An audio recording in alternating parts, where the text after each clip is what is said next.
But you live a little bit with the pain that I bring. You know it's only the beginning. But you're the next one in order to kill. You don't believe it, but I'm betting that you will. Stop, no. I'll let you live a little bit with the pain that I bring. You know it's only the beginning. Stop breaking the limit inside you. Stop making someone to hide you. I'm breaking the limit inside you. Stop making someone to hide you. You don't want no fight. I'm breaking the limit inside you. Stop making someone to hide you. I'm breaking the limit inside you. Stop making the way, bring it on. Good song, ladies and gentlemen.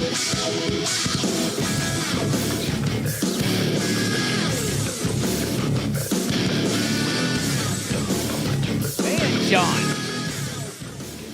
Man, oh my God. Hold on. Oh my God. Sean. Did Sammy Swindell actually run decent tonight, Sean, back there? No. No, that's like the best he's ever run in his life. Well, at least his short, recent life. Well, it's probably better than what he has in the years past, but not up to your Sammy standards. Well, he's getting old. Is there not a Sammy Swindell? I think that's the problem, though. We have a standard for Sammy. Like if some regular guy who runs 360s and doesn't really do nothing nationally and just kind of runs regionally and wins one or two races a year, if he got into the Chili Bowl and ran like he just ran, that would be impressive, would it not? Yeah. I mean, isn't that basically what Sammy does now? He don't do nothing special. I mean, I think he's pretty proud of his innovations and all that stuff that he's accomplished. I agree. I think half the sprint car racing world is living on Sammy Swindell innovation. But I'm simply saying, as far as results, I thought he did really good. You know, for what he is now. Right. I think that we have this expectation of Sammy Swindell whooping everybody's ass, and that will never happen again. That won't happen again, will it? No. But, I mean, at least he has fun doing it. I'm not saying he has fun. I just feel like when, I asked you, I said, do you think Sammy did good tonight? You said no. I mean. Honest. But, all I'm saying is that's the expectation of Sammy, though, right? You expect Sammy to be up front and kicking ass, and if he don't do that, it wasn't that good. Right. I mean, I didn't know what expectations you were talking about, and I mean, yeah, I mean, it makes sense now that you explained it. Well, no, I'm just saying. I thought he did well because I'm under the understanding that Sammy Swindell is not the black TMC car. He's not the Channel Lock. He's not the old Milwaukee. He is not even the big game car anymore. He is who he is now. And who he is now, what he did tonight, I thought was very impressive. I thought. Any shockers tonight besides Robert Bell flopping all over the racetrack? You love Robert Bell for some. Why do people love Robert Bell, Sean? Please explain, please. Just because he has fun doing what he's doing and doesn't give a shit what anybody thinks. Are you serious? Are you just kidding? What do you mean? I mean... No, I know Robert personally, and I mean, that guy, he'll give you the shirt off his back. He's actually a cool dude. I mean, hey, you got what you got, and if you have fun doing it, why not? I mean, that's fair in a sense. I just feel like I was trying to get Broke Joe onto the show. Broke Joe had very interesting opinions. Hold on, we're trying to dig through my email right now to see. Broke Joe had a response to the Peasant row the other day. I don't know if somebody saw it on their feeds, but there was a Peasant row at the Chili Bowl, and it's a bunch of basically people who are not really necessarily well funded. They just go to the Chili Bowl to enjoy time and to spend time with family and to hang out. Does that sound like fun to you, Sean? Yeah. I mean, to do it once a year if that's the only event you go to. Right. It's like their personal vacation. Right. I mean, hell, they probably save up all year long just to go to a week's worth of, racing and hanging out with family and friends. Yeah, it's a beautiful thing. Beautiful thing. But according to Broke Joe's email over here, let me show you this Broke Joe's response to this, Sean. I'm going to try to bully Broke Joe into coming in on the show to defend himself. He literally sent an email with the Peasant row here from Flo. You see the video there. And his caption is, "Hey, Dad, let's start a team and bond over being a bunch of losers, but it was fun." This is what Broke Joe thinks, because I wanted Broke Joe on to talk about Robert Bell, because if he feels this way about these guys, and look, he sent it to all these people, so you wanted to send it to the world, Joe. Here's what you think. Here's what everybody thinks. Broke Joe. They call him Broke Joe. That's the funniest part. They call him Broke Joe, but he's making fun of Peasant Row, which most people believe that Broke Joe belongs in Peasant Row. What opinions on this, Sean, at all? Opinions? I know you're a Broke Joe lover, hater. You're a Tanner Holmes fan. Broke Joe was very mean to Tanner Holmes the other day. What do you think about this?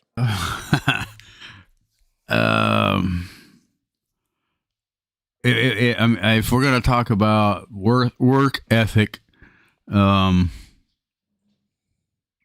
think Tanner does what he loves. It may not be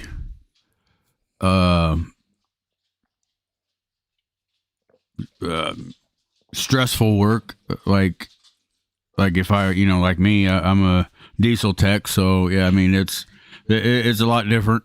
But if that's what he loves to do and makes a living at it, I mean, I don't see a problem with it. But I guess Broke Joe's views of a working man should be out there breaking his balls and sweating. But here's the problem, Joe. You think that, but if a working man goes out and earns all this money, and then he comes over here and earns all this money working his ass off and buys a few midgets to go to the Chili Bowl with his kids and run and have an event where they're on the racetrack with Kyle and all these people. It's a big, cool thing. They experience a week. To these people, these hardworking individuals, right? That's what, I'm assuming that's who these people are.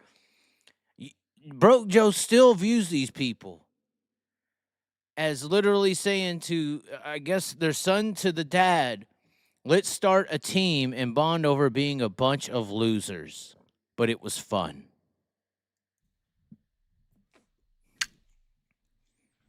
I guess I don't know what to say about that, but I don't know. I don't. It just baffles me how people can sit there and talk shit. Is Broke Joe talking shit right now? Is that what you're saying? Well, I don't know. I mean, I don't know. We can't even have a beer in peace with Broke Joe around, Sean. Oh, I know. You can't. I mean, he's a fun hater. Is he a fun hater? Does he know what fun is? I think fun to him is sitting in a shop and waking up. I don't think so. I mean, it doesn't sound like he knows what fun is. I mean, this is just very alarming. This don't need to be a Broke Joe segment. I mean, I'm trying to basically manipulate Broke Joe into coming onto the show at this point by saying, okay, you want to talk all this shit, but you don't want to come on the show? Okay. We'll talk about what you talk about then. Broke Joe. You owe an apology to Peasant Row, in my opinion. And then what do you think, if this is Broke Joe's opinion on Peasant Row, what would his opinion on Robert Bell be? We're just guessing, right? We're just guessing. I don't know. I wouldn't even begin to guess because I'm sure it's probably not a good opinion, but everybody has an opinion. What is Robert Bell actually known for? I'm trying to figure this out myself. What is it that Robert Bell did? Because there's other teams out there that aren't financially well supported, and they're doing this and that, and there's old people racing there. I mean, what did Robert Bell technically do that was so worthy of the attention he gets? Maybe building that race car in his home and had to cut the side of the house out to get the car out. I don't know. He had to cut the side out of something? What do you mean? He built a race car, I think it was a sprint car, inside of his house and got it all together and couldn't figure out how to get it out, but they cut a big hole in the side of his house to get the car out. There's pictures of it on the internet. So you're saying this guy right here, 357 World of Dirt, we can show your footage. Thank you for supporting normal people's lifestyles. But this is Robert Bell. You see him. He's famous. He's humble enough to interview regular people at the Chili Bowl. This midget, Sean, that he has, we can talk about safety if we want to. It is not. It doesn't look like it's the safest cookie in the playing field. I mean, we can zoom in on this. It's a Johnny Murdoch innovation. But Robert Bell's rolling around in a damn mechanical wheelchair, correct? Yeah. So I've been told this, like I almost got into a midget at Chili Bowl, and they're like, Chaz, you're not qualified. This isn't fair. You shouldn't be able to enter. If this is okay, Sean, where is the line going to be drawn? What in the fuck is this, Sean, as far as safety? I'm just saying. Robert Bell could die in this race car if it took a ride. Yeah, he possibly could. No one cares. He's a clown. So I'm just trying to figure it out. Can you explain it to anyone? No, I can't. Somebody just sent me a photo on Instagram. I guess we'll go to the chat real quick. I know there's people in the chat running their mouth and all that. Let's see here. Hold on. We're getting the chat rolling. Can we admit that maybe we have underestimated Brenham Crouch? No. But those teams do have some disposable money to buy. Okay, Robert is known for driving the shittiest car in the building and having more fun than anyone there. Is that basically it?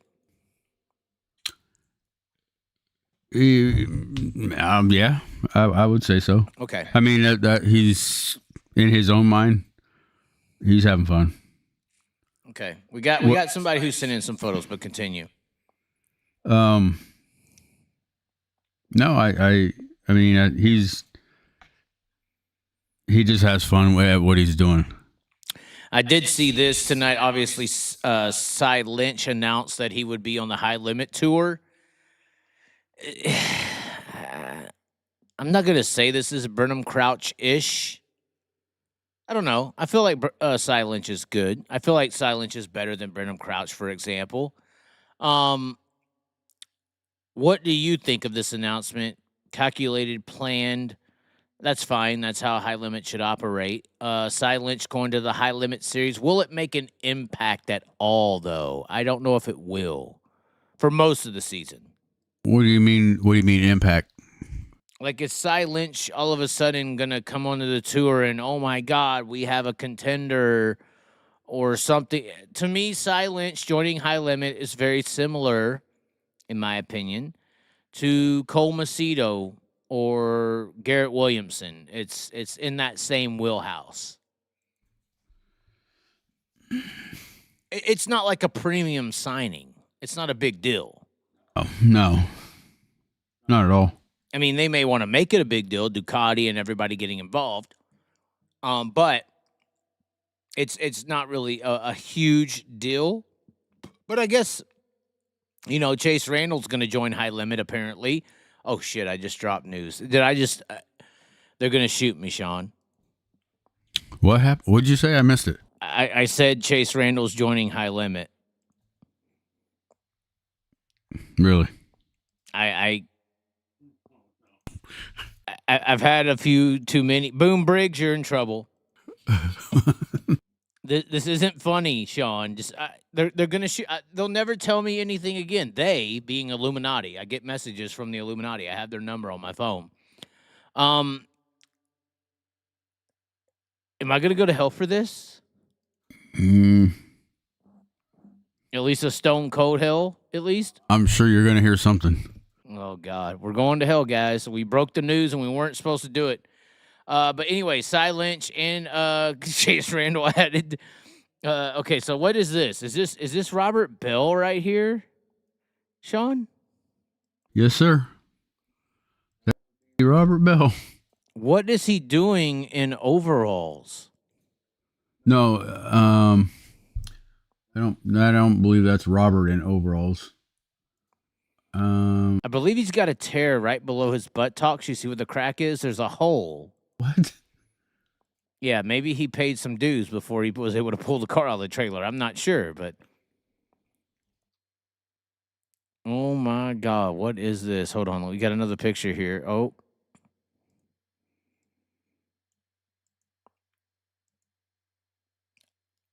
Wait. Was this like Robert Bell's first race car?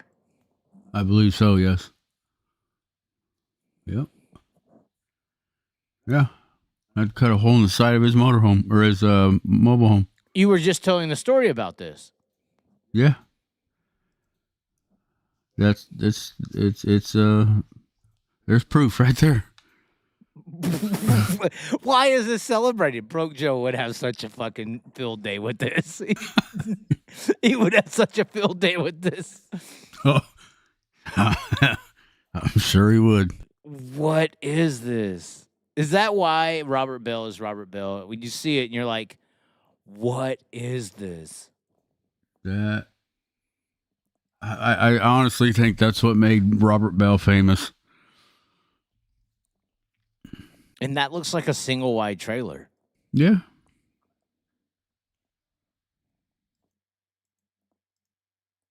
Jesus H. Christ. Broke Joe, where are you? Where are you, Broke Joe? We need to know how you feel about things. What would Broke Joe actually say about this, Sean? I'm scared to ask. I guess I want to hear what he has to say. Broke Joe's scared. He's scared to come on the show. Our last show got national attention with Broke Joe. Illuminati stepped to his front door and he's run away.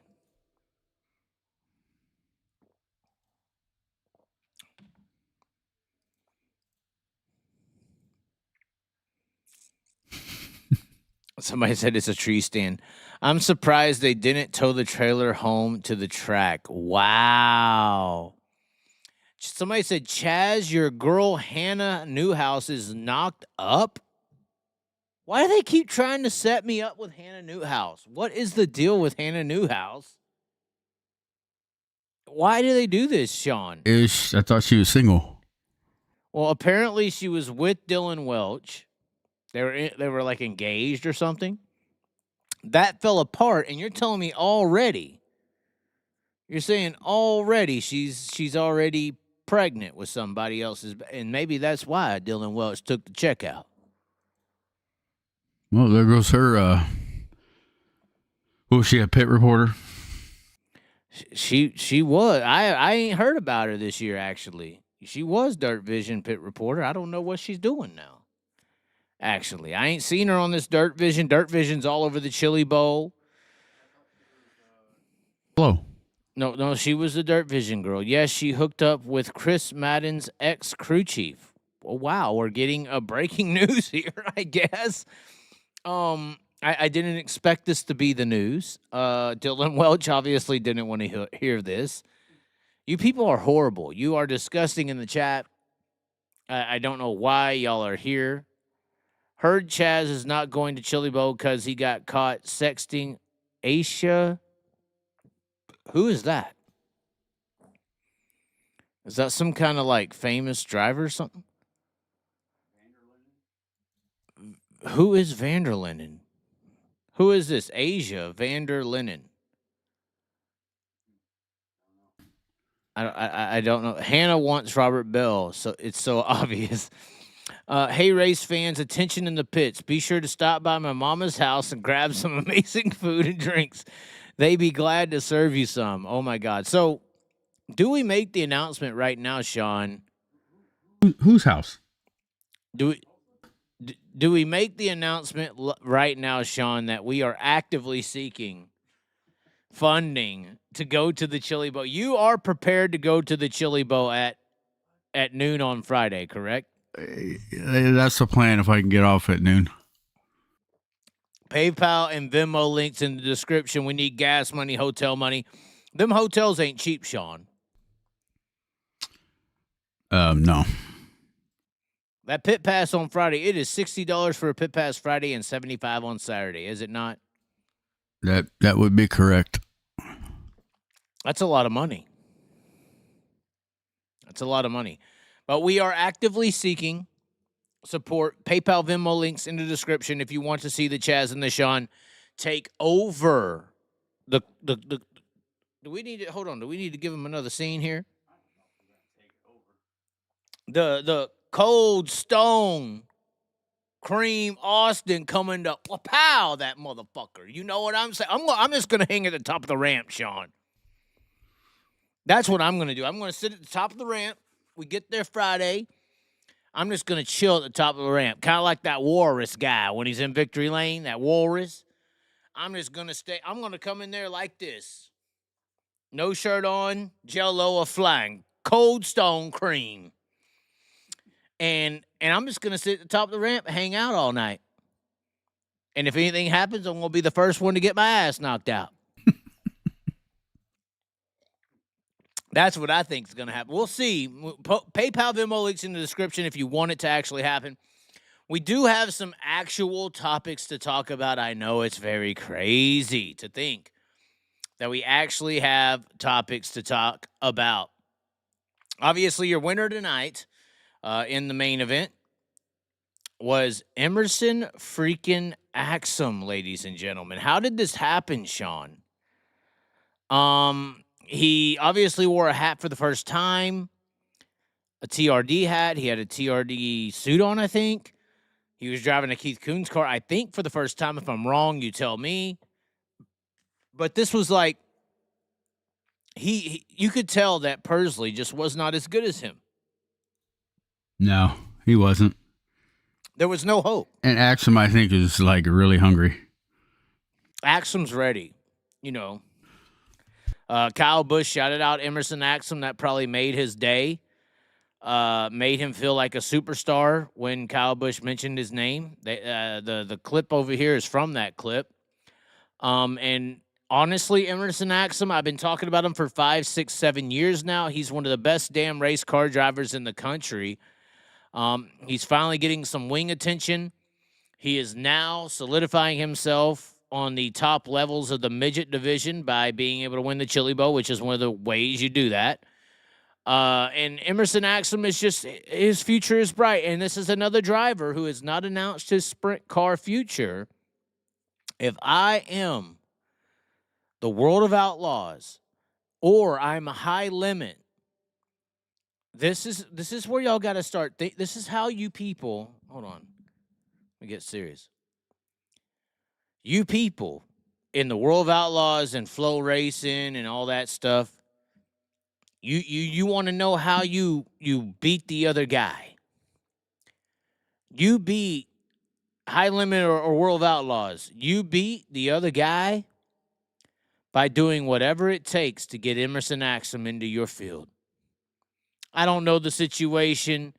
I'm not Brenham Crouch, renting cars out. I'm not talking about renting cars out. I'm talking about making money on attention. Because Flow and Dirt Vision, they do that. That's how they make a living. It's on people tuning in to watch the product that they have. The product that you have is these drivers on the racetrack. That's the people that sell your subscriptions, tracks. That's the people that sell the tickets to watch your fucking races on your facilities. And the people that they come to watch when I see these tracks, they come this weekend to the blah, blah, blah speedway to watch sprint cars and modifieds or super late model. They don't give a fuck. I don't care about your guitars and your drums. Who's playing them? I don't care about your sprint cars, your late models, or your midgets. Who is playing the instrument? The same motherfucking guitar that Taylor Swift plays is the same guitar that the person down the street plays. The difference is the star. Emerson Axum is a fucking star. This is talent. I'm teaching you how the entertainment industry works, not these businessmen who have turned these race cars into rent-a-ride financial gains. I'm talking about how your business in the entertainment industry works. It works on talent. This is why I've been against the Larson and Bell and NASCAR driver notion, because that's been taking our must-see talents away.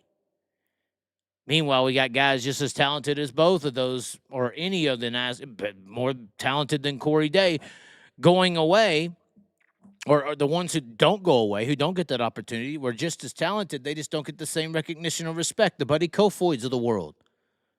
And we're not focused on making them must-see talents. Or more so hoping someone will come back and give us some attention. Instead of building attention with the stars and the talent that we actually have that can play the guitars better than those guys. That's all I'm saying. Where's your promotion of those people? Where's your balls to go up against the system? You ain't got none. So far you don't, at least. You're still kneeling to the daddies of the big industries. The sponsors, the trickle-down effect of the sponsorship money from that industry. Fuck, I tried to watch the Dirt Vision pre-race show, and all I saw was NASCAR commercials half the time. TRDs and all this shit. Who's made TRD a big deal? If I'm High Limit or I'm the World of Outlaws and I see a talent like an Emerson Axum or anybody coming up, it is imperative. It is important to put Emerson Axum into your fucking series. This is a talent. This is a must-see driver. This is someone, maybe you haven't promoted him or nobody has. This is a talent you can take and promote as a must-see driver. You can make Emerson Axum just as big as Kyle Larson in a sprint car. We don't have to send our best fucking race car drivers to NASCAR to create a star, do we? Or are you not talented enough as a marketer or ability-based position to be or promoter? Are you not a promoter enough to make a star in sprint car racing anymore? Are you a loser? Are you a loser? Sprint car industry promoters and people who run this industry, your top level, your executives? If there's one person in a powerful position in sprint car racing right now that says you can't take an Emerson Axum at his age and make him bigger of a star than Corey Day when they take him to NASCAR at his age, then you ain't a fucking promoter. You're not doing your job. Because let me tell you something. You got just as much talent in Emerson Axum as you do Corey Day, right? Let's just say maybe Corey Day's a little better. But you know where you beat NASCAR and Corey Day? You got a fucking race. You got a product. You got a sprint car running around these racetracks on the fucking wall at 140 miles an hour, shitting and getting on the fence, throwing sliders back and forth, putting on one of the most visually entertaining forms of sporting events that you can ever fucking see. And that's a fucking sprint car race when it's done right. And then you have your brand that the World of Outlaws love to hold their fucking hat on. But at the end of the day, you don't need a fucking brand.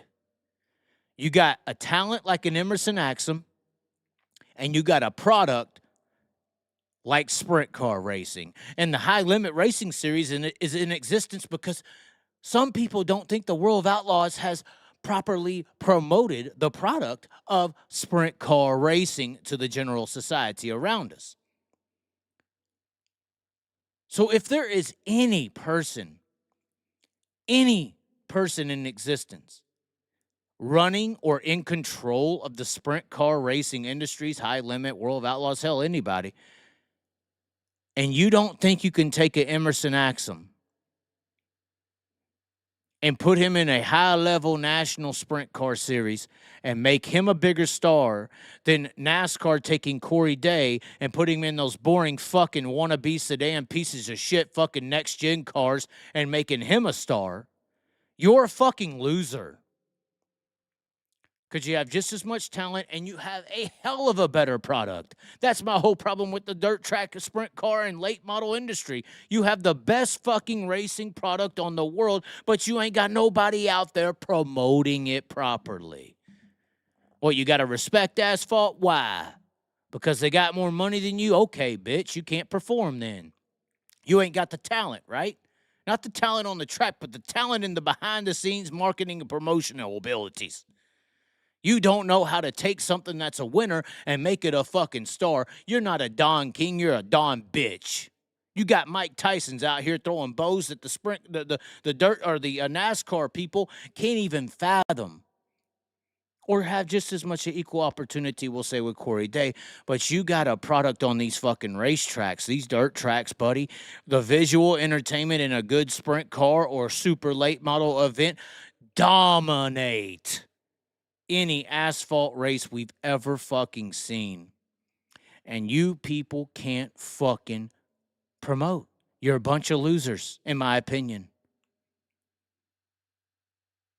You have the best visual product.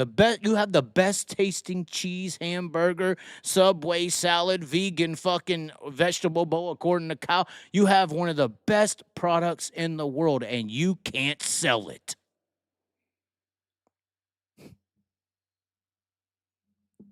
I'm sorry I went on a rant, Sean. Any reaction, Sean?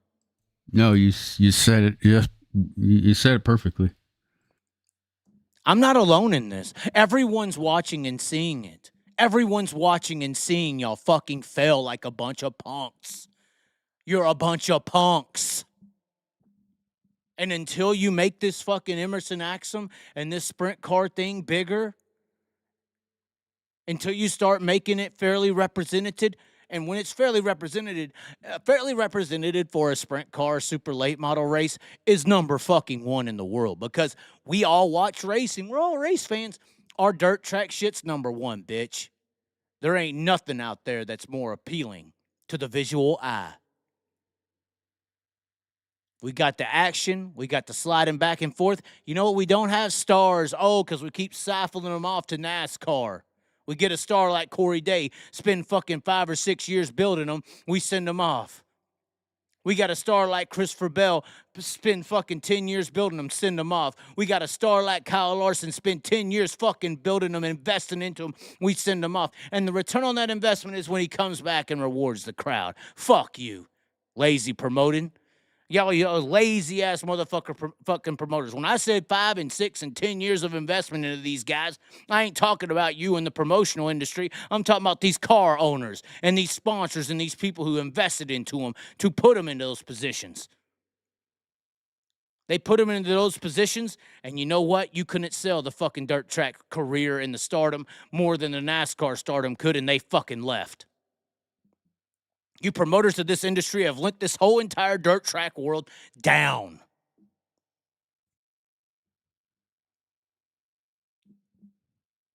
There ain't a fucking promoter out there. Bunch of bitches.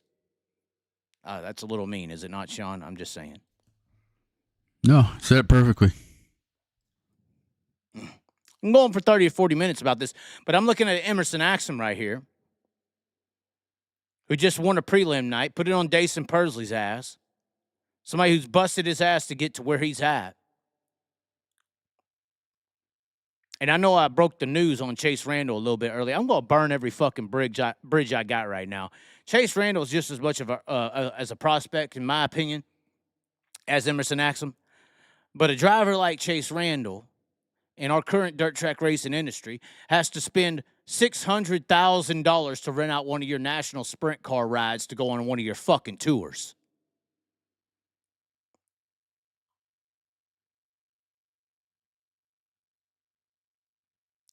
What the fuck did I just say?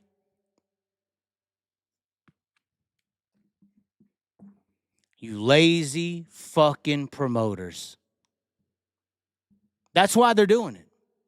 These rental rides and all this fucking bullshit happening in the sprint car industry and the midget industry and all this stuff and all these paywalls are only happening because you're not building the sport to the point it can properly pay. Oh, you're bragging about $50,000 to win. Kinzer won that in 1984 when a Corvette was $12,000. Did y'all know that? A Corvette in 1984 was $12,000. When Steve Kinzer won the King's Royal, he could have bought fucking 4 of them. 4 new Corvettes. How much is a Corvette today? But the sport hasn't been properly promoted. We don't got Ted Johnsons and real motherfucking OGs. We got a bunch of fucking corporate bought off, sold, and paid off. Yeah, I'll do what you tell me. Little punk-ass bitches running this industry that just want to settle in their place, collect a check, fuck a bunch of, front desk women who are working in their office, and that's all they need. Bums. Fucking bums. Bums. But it's a group. It's a clique. It's a group. It's a clique. That's why they all stay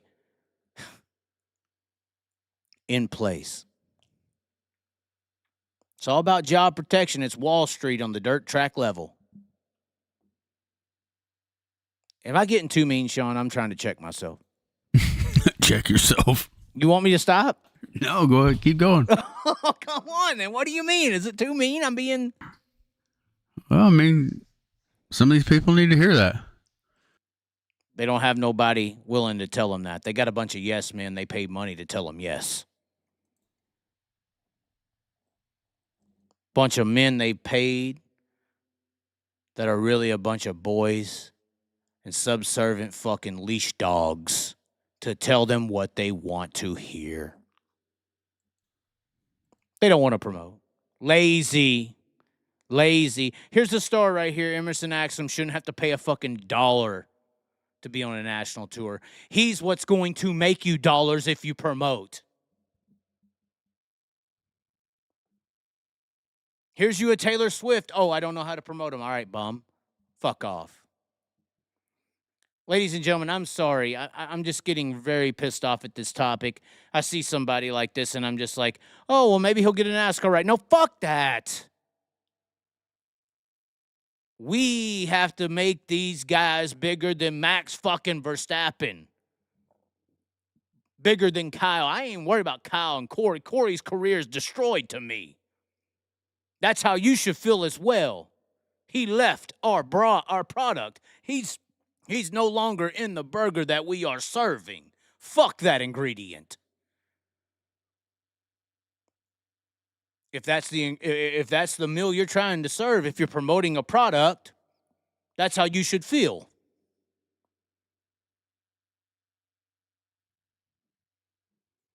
I'm pissed off, Sean. What do I do? Let's move on to the next topic. Oh my God! What's the chat saying? I'm pissed off, guys. I just You missed the super chat. I missed the super chat. My chat's not loading here. What did the super chat say? It's Knuckle Skinner. Oh, my God. Don't be surprised if Ashlyn Rodriguez and Corey Day have a baby in 9 months. I walked by. That trailer was shaking pre-A-main. You disgusting piece of shit, Knuckle Skinner. Ashlyn Rodriguez, a very beautiful young lady. And if that is true... Another reason to say Corey Day's not in the ingredients. But I guess you're saying they're cooking something else, is what you're saying. Oh, no, is this Christopher Bell in here in the comments? Chaz, the promoters are killing most of dirt. From World of Outlaws to High Limit All-Star. Look at this. Holy fucking facts. Everybody's loving what I just said. T Swift analogy makes sense also. Say some of her parents bought her some chances to get in the music industry through Tim McGraw. Kind of an Austin Dillon 3. Great. Yeah, it's the same thing. I'm pissed off to the point I got to piss. Sean, respond to the comments, please. Can somebody please send me some comments? I need comments. I'm too pissed. I got to go. The cream, I'm throwing shit. I can't handle it, Sean.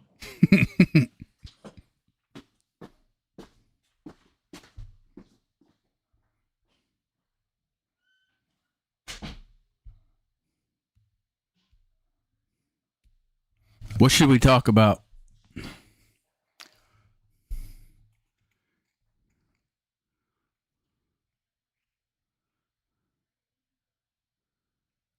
No, we have not had any more nitro pizza. I just don't know if that's something you can eat every day or eat all the time. It's pretty warm. It's good, though.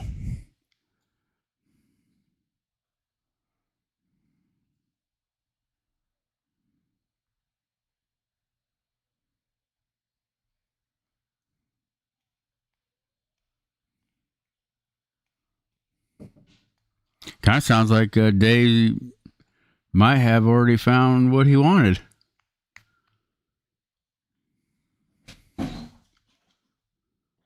Fuck NASCAR. Cold Stone Cream. We may need to get Chaz sponsor from some type of beer sponsor. Don't be saying that, all right? You're tempting, all right? Damn, Sean. It just made me so mad. I was possessed. Cold Stone Cream Austin is here. Oh, God, that was loud, was it not? Yeah, a little bit. Cold Stone Cream Austin coming for you, bitches.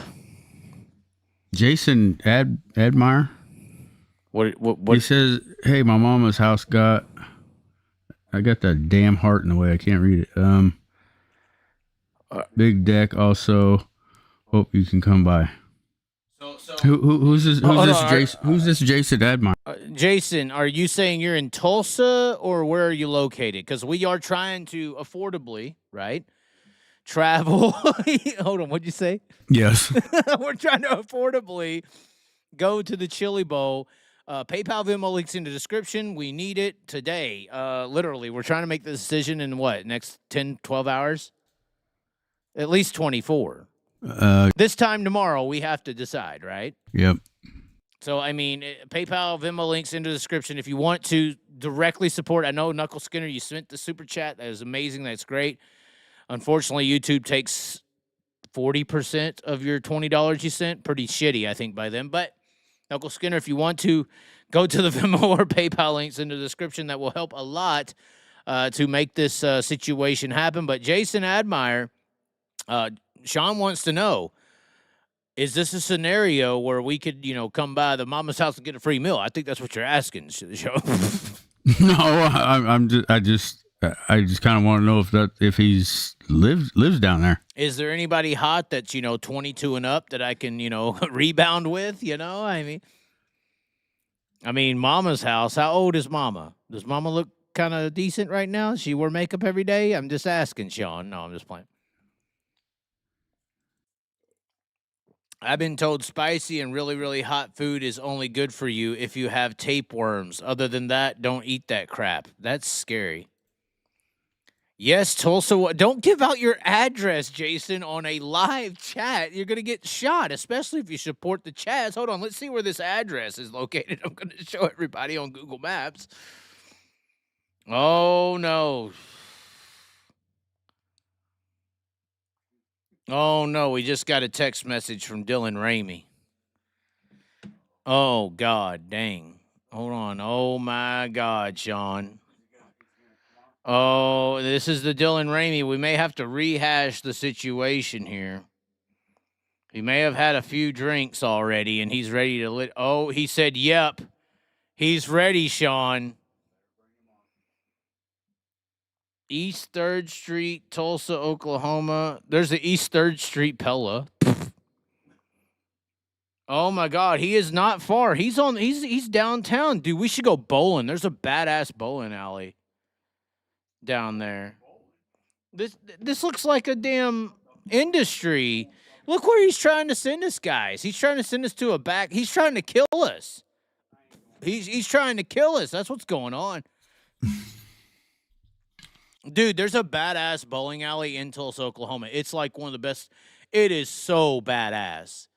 T Stout is T Fish, who wanted you to come, Sean. That's who T Stout is. I was going to ask that. But unfortunately, ladies and gentlemen, we can't be all nice because Dylan Ramey. Hold on, let's give everyone a preview of who Dylan Ramey is. Hold on. Calm down. Go ahead. I just unmuted you. It's a restaurant downtown. Yes, Jason, it's a restaurant downtown that has bowling. It's unreal, Sean. Really? It's nice. It's really fucking nice. Am I correct, Jason? Well, what kind of food do we serve? It has basically everything. Wings, nachos, fries, all kinds of stuff. From my recollection. We're going to be wanting to eat Mexican, so I know a good Mexican restaurant there, but I can't think of the name of it. I know where it's at, though. There was a bar that I went to one year at Chili Bow, and it was like me and Larson and a bunch of people. We got all fucked up. It was like 3 a.m. I'll say 1 a.m. Hard to tell time when you're fucked up with Kyle. But we went to this place that was the only place open, and it was a bar, very nice, near downtown, and they had like custom sausages. It was like elk sausage, bison sausage with like homemade mozzarella and jalapeno. It was like unreal. What? Did you eat it? Did you try it? Fuck yeah, elk sausage. I ate that elk sausage. Eat fucking deer that I have? I've ate your deer jerky. What are you talking about? You did? Yeah, I got drunk the other night and said, fuck it. Pretty good, isn't it? I know. I put your meat in my mouth. That's all you wanted to say. I get it, you fucking piece of shit. All right, Dylan Ramey, guys. So who is Dylan Ramey? We're trying to figure out who Dylan Ramey is. We had on the show... Oh, we need to take the accent part off. We had Dylan Ramey on the show, and it was over this actual altercation, the ramp face-off. We had Connor on the show, and this is what Connor had to say. Hold on. This is what Connor had to say about this altercation with Kevin Ramey. And Dylan Ramey was involved. This is the person we're about to have calling on the show. Listen to the altercation, though, that was described by Connor, and he has some very interesting words to say. I'm good friends with Buddy. I am not up there to start stuff. I don't want to fight anybody. I don't want to do anything. But this guy just comes over and stops screaming. You're driving on the front of people. You're driving on the front of wheels or front of... I said, shut the fuck up. Who the fuck is this guy? Conor McGregor boy. Who the fuck is in your Connor? You know what I mean? Hey. And then he sits there, and then we're tracking out. Then that girl was there. That girl was sitting there. Quit it. Well, then his buddy or son or cousin started... Yeah, that was his son, Dylan Ramey. This is the Kings of Texas. Oh, hey, I'm Bill, sorry. Oh, we got to restart. I'm sorry. Reset it. It wasn't playing through, guys. I am sorry. Here's the clip once again. This is from Connor, the friend with Buddy Kofoid, who was face-to-face with Kevin Ramey. And Dylan Ramey, who we're about to have on the line, was involved. You'll see how. I'm sorry for that, ladies and gentlemen. Sorry. Listen, I'm good friends with Buddy. I am not up there to start stuff. I don't want to fight anybody. I don't want to do anything. But this guy just comes over to stop screaming. You're driving on the front of people. You're driving on the front of their wheels or front of... Blah, blah, blah. I said, shut the fuck up. Who the fuck is this guy? Am I Conor McGregor boy? Who the fuck? And you're Connor. You know what I mean? Hey. And then he sits there, and then we're tracking out. Then that girl was sitting there. Quit it. Well, then his buddy or son or cousin started Yeah, that surfing. was his son, He can Dylan Ramey. This is the Kings He of can- Texas here. Listen, hey, Dylan, if you're listening, you can get it too. Anywhere you want it, you can get it too. What is going on So here? this he went after Dylan here. What was? I mean, he's probably a little intoxicated at this point after the fight. He's all ramped up. But listen, he went after him. I mean, I pointed out who it was. Listen. What your son or cousin? Yeah, that was his son, Dylan Ramey. This is the Kings of Texas here. Listen, hey, Dylan, if you're listening, you can get it too. Anywhere you want it, you can get it too. What is going on here? Because you don't need to be that disrespectful. Do not be disrespectful. You're a genuine human person. You're yelling at qualifier. He took 7th in a qualifier, and he was got running jumped. top 2.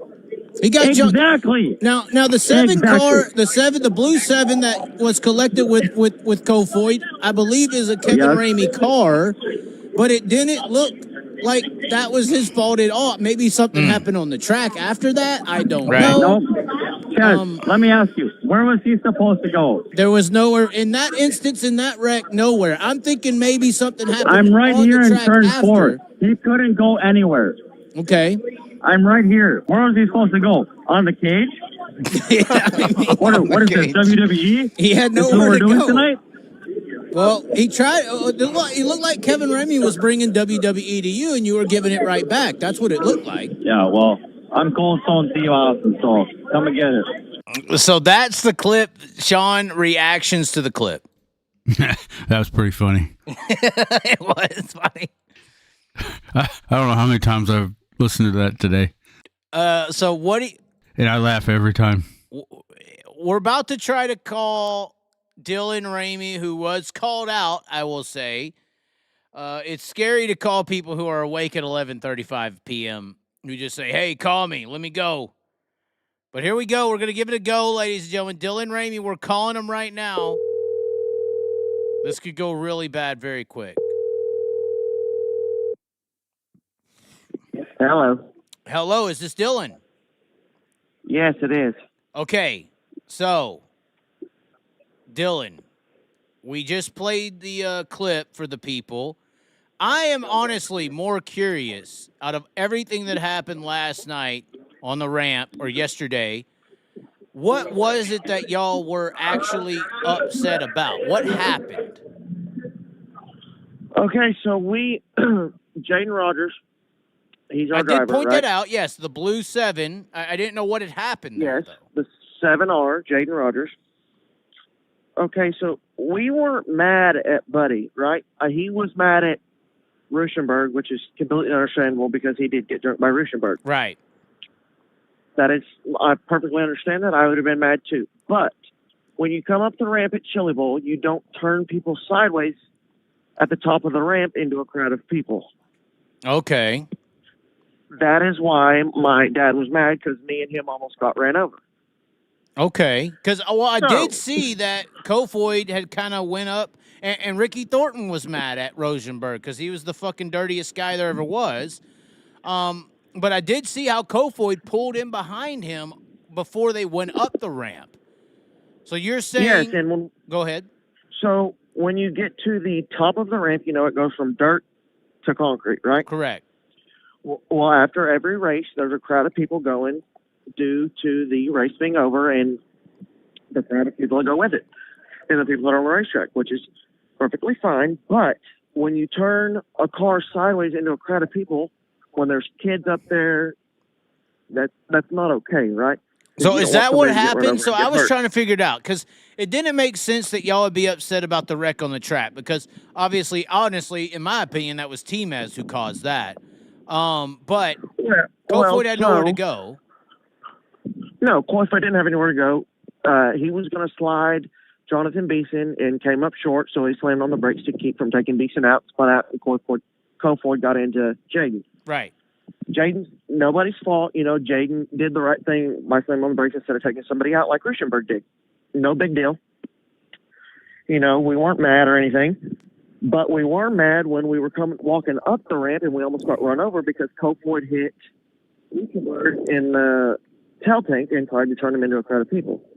So that's what it So- was about. Because Kevin, I don't think Kevin's an irrational guy. This is a guy who's raced for fucking 40 years now, it feels like. You know, he's promoted racetracks. He's generalized scenarios and events. He kind of has a general fairness. And when he's getting pissed off like that, it really was weird to me. I knew the other guy. I was like, wow, this is crazy. But to see your dad get that mad, it had to be over something, and that something I didn't see on a camera. So from what it sounds like you're describing is coming up the ramp, Kofoid was obviously pissed off at this 26 guy who half the world was pissed off. Which is perfectly understandable. I would have been mad too as a driver. Right. Parker Price Miller put on Twitter that there should have been 2 assault charges called to the Tulsa PD over that guy. But what I'm saying is, like, you're saying on the when Kofoid got behind him to go up the ramp, he was like slamming him and pushing his car. Yes, he was hitting him in the rear bumper, trying to. Obviously, he was mad, which is perfectly understandable. Anybody in the racing community would understand why he was mad, because he did get jumped. I'm not disagreeing with that. I would have been mad too as a driver myself. My dad would have been mad as a driver as himself. But as Matt Ward says, from opening to opening, from turn 3 to turn 1, take it out there. You know, that's fine. Hitting on the racetrack is fine. But when you're going up the ramp to a crowd of people that don't have anything to do with what's going bystanders. on the racetrack. Bystanders. Yes. What don't have anything to do with what's going on the racetrack, you don't turn somebody into a crowd of people. Yes, he was mad. Yes, I understand why he was mad, because I would have been mad myself as somebody who has raced sprint cars and midgets and modifieds and whatever else. But you don't do that to somebody and take a chance of hurting somebody else on top of the ramp that didn't have anything to do with the driving that's going on the racetrack.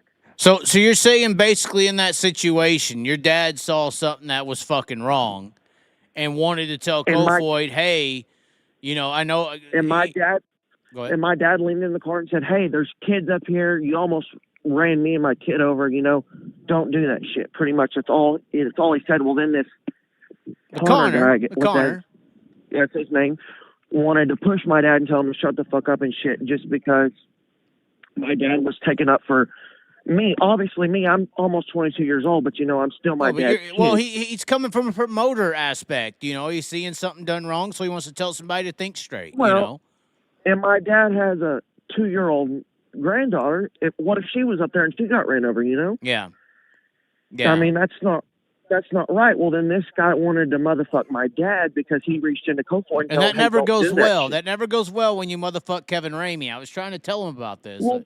Well, no, and he wanted to be a dick about it, which didn't piss my dad off. My dad wasn't mad at Buddy for what happened on the racetrack. That's perfectly understandable, but you don't want somebody to get an innocent bystander to get hurt because of what 2 other drivers got into on the racetrack. Right. Well, and that's the point of Matt Ward. Matt Ward. I think the only problem with that turn 3 to turn 1 rule is that you're never everybody nowadays is not man enough to get out of their race cars and fight. You can ask. The other half of that, Dylan, is like if I'm Rosenberg, say I go in there and I junk Kofoid.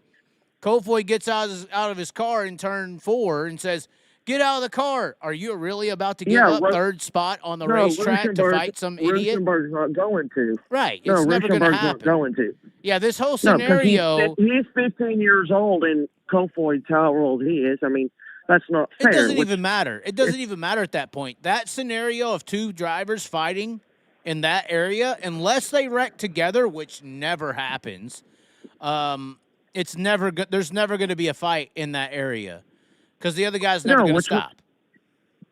Which my dad raised me, if somebody runs over you, you run over them back, right? But take it out on the racetrack. Don't bring everybody else in the pits into it. And so that was what it was about. That's what I was curious to know. That's all my dad was mad about, is that he could have, I mean, midgets on a concrete, you hit your head on the concrete hard enough, you're dead, right? A midget running over you, that's not going to help anything. I mean, that's the only thing my dad was mad about. And then Connor wants to say, come on, Dylan, you can get any time you want to. He might want to talk to Cannon McIntosh's daddy and ask how that worked out for him when he came into my trailer. I'm not gonna debate the Kevin Ramey family lineage of being able to whoop some ass. I I'm not going to deny it. I mean, we can call Troy Taylor up here in a minute and find out the details, but I'm just saying. No, he's too old. He's asleep. I know. Well, Connor's very passionate, and do you see Connor's point though? That would be my point. He's just coming by. I do understand. I'm just saying, Buddy's his guy. He supported him. He's pissed off that he just got wrecked, and all of a sudden somebody's fucking screaming at him. No, fuck you. I'd be the same way. And I understand Connor's point of view, but at some point you have to look at it, because Buddy's a hell of a race car driver. Everybody knows that. He's raced World of Outlaws. He's won at the World of Outlaw level. He's won at the USAC level. He's won everything he's done. But at some point, you have to understand turning somebody at the top of the ramp into innocent bystanders and fans is not acceptable. Okay. I understand being mad at somebody. I've been there, done that. My dad's been there, done that. Everybody's been there and done that. But at some point, it's unacceptable. You don't need to turn somebody into an innocent crowd of people. Right. And that makes sense. I just, from Connor's perspective, and this happens all the time. A lot of people get mad when they get wrecked or something happens and they go and see the replay and they're like, oh, that's why somebody's upset at me. Or like Connor, he's watching it from the stands or from the ramp or from another area. Maybe he didn't see Kofoid do what you're talking about. And he don't know why y'all are mad. And he just sees some guy running up into the cockpit yelling at his guy. And it's like, fuck that, Well, and that's another thing Flo didn't show. Flo didn't show what happened at the top of the ramp. They just showed us get into it. Yeah. And like you said, we followed him for 30 feet or whatever you said. Yes. But in reality, we were all walking down the aisle where you push the cars. And at the first aisle you get to is our trailer. So we weren't following him. We were just walking. We were just walking back to our trailer. Right. But obviously, Jaden did hit the brakes too hard and spin out in front of Kofoid, and Kofoid got into him. Well, I don't think anybody's upset at that. It sounds like nobody's upset at that instance at all. Period. It sounds like nobody's mad about that. No, and I understand why Kofoid was mad at Ruschenberg. I would have been mad too, like I said, from a driver's perspective. But at some point, you have to realize that turning somebody at the top of the ramp is not okay. And that was and you're saying that was the main and that's what I'm curious to know, and you've explained it, and you've explained it well. Makes perfect sense. That was why Kevin Ramey and not just you, your dad was more so upset. You were just there to back him up. You understood the point. But that is why Kevin. If my niece or anybody else's daughter, son, anyone, not even you, just anyone. No, it's not just a relative. It's anyone. It's public safety. And would have got ran over. That is why we were mad, because we don't want anybody else to get hurt because of two drivers getting into each other. I understand what happens. Every driver that has raced in sprint cars, modified, late models, anything with four wheels or even two wheels has wrecked somebody else. And I understand that. I understand being mad, but I don't understand turning somebody at the top of the ramp and okay. So I mean, I hate to do this, and I don't think this is going to end up bad, because this Connor guy is a very rational guy, but he has just called me. I do have him on the phone. Connor, are you listening to what Dylan is saying? No, I'm calling you to see if you're coming. Oh my God, Connor's an idiot.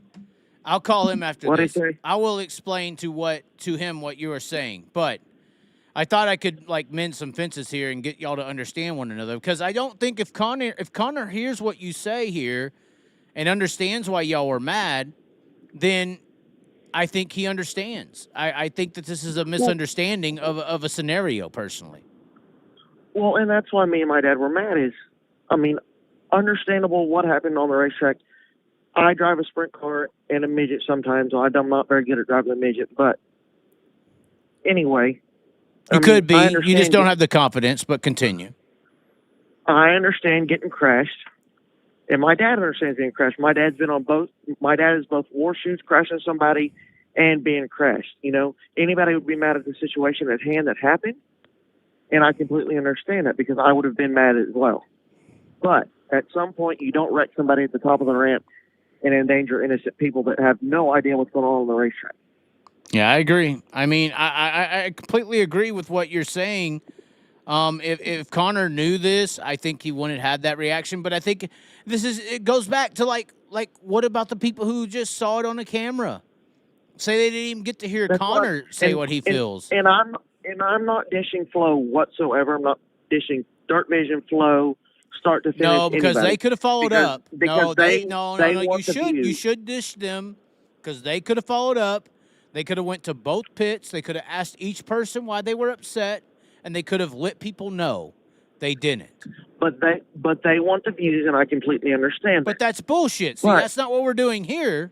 well, you know, but I that's not understand honest. That, but That's I'm not honest, Dylan. But I'm not going to dish anybody because it's not my place. All I'm saying No, is the it only is your reason place when they're using me you. and my dad were mad because of what happened at the top of the not what happened on the racetrack. Well, and Because, how hard? like how I hard said, would it I'm have not been? driving the car. How hard would it have I'm been not for driving Flo the to car. My find that dad's not out, driving the though, car. Dylan? How hard would it have been for Flo to tell people that? Well, It would have been easy. But well, I'm not in charge of Flow. I'm not in charge of Dirt Vision. I'm not in charge of start to finish. I'm not in charge of anybody. I'm in charge of myself. Yeah, That's but it. yourself is involved with the team that was involved here. You got race cars on the track that's making them even have a fucking show to sell. So you do matter. But we have a hell of a stable of drivers this year, so I'm not really worried about what happened Tuesday. It's in the past, and I'm ready to let it go. If Connor wants to come down there and talk about it, that's completely fine. If he wants to come down there and run his mouth about it, that's completely fine too. But No, We I have- don't think he'll feel that way. He is a big Kofoid supporter, so I could see if he just walked around the corner and some guy jumped in the cage. Who the fuck are you? Fuck you. I could see that. I could see that. And I can't too, because if that was me driving Kofoid's car, and my dad told somebody to do that, that would be the same thing. Well, that if your dad Connor saw thought. somebody But- do that, the guy would have been on the concrete, and it would have been a way bigger Well, clip. But Well, and that's probably true, but I'm not my dad. I'm me, right? Yes. I'm trying to fill my dad's shoes, which is never going to happen because I don't have the talent.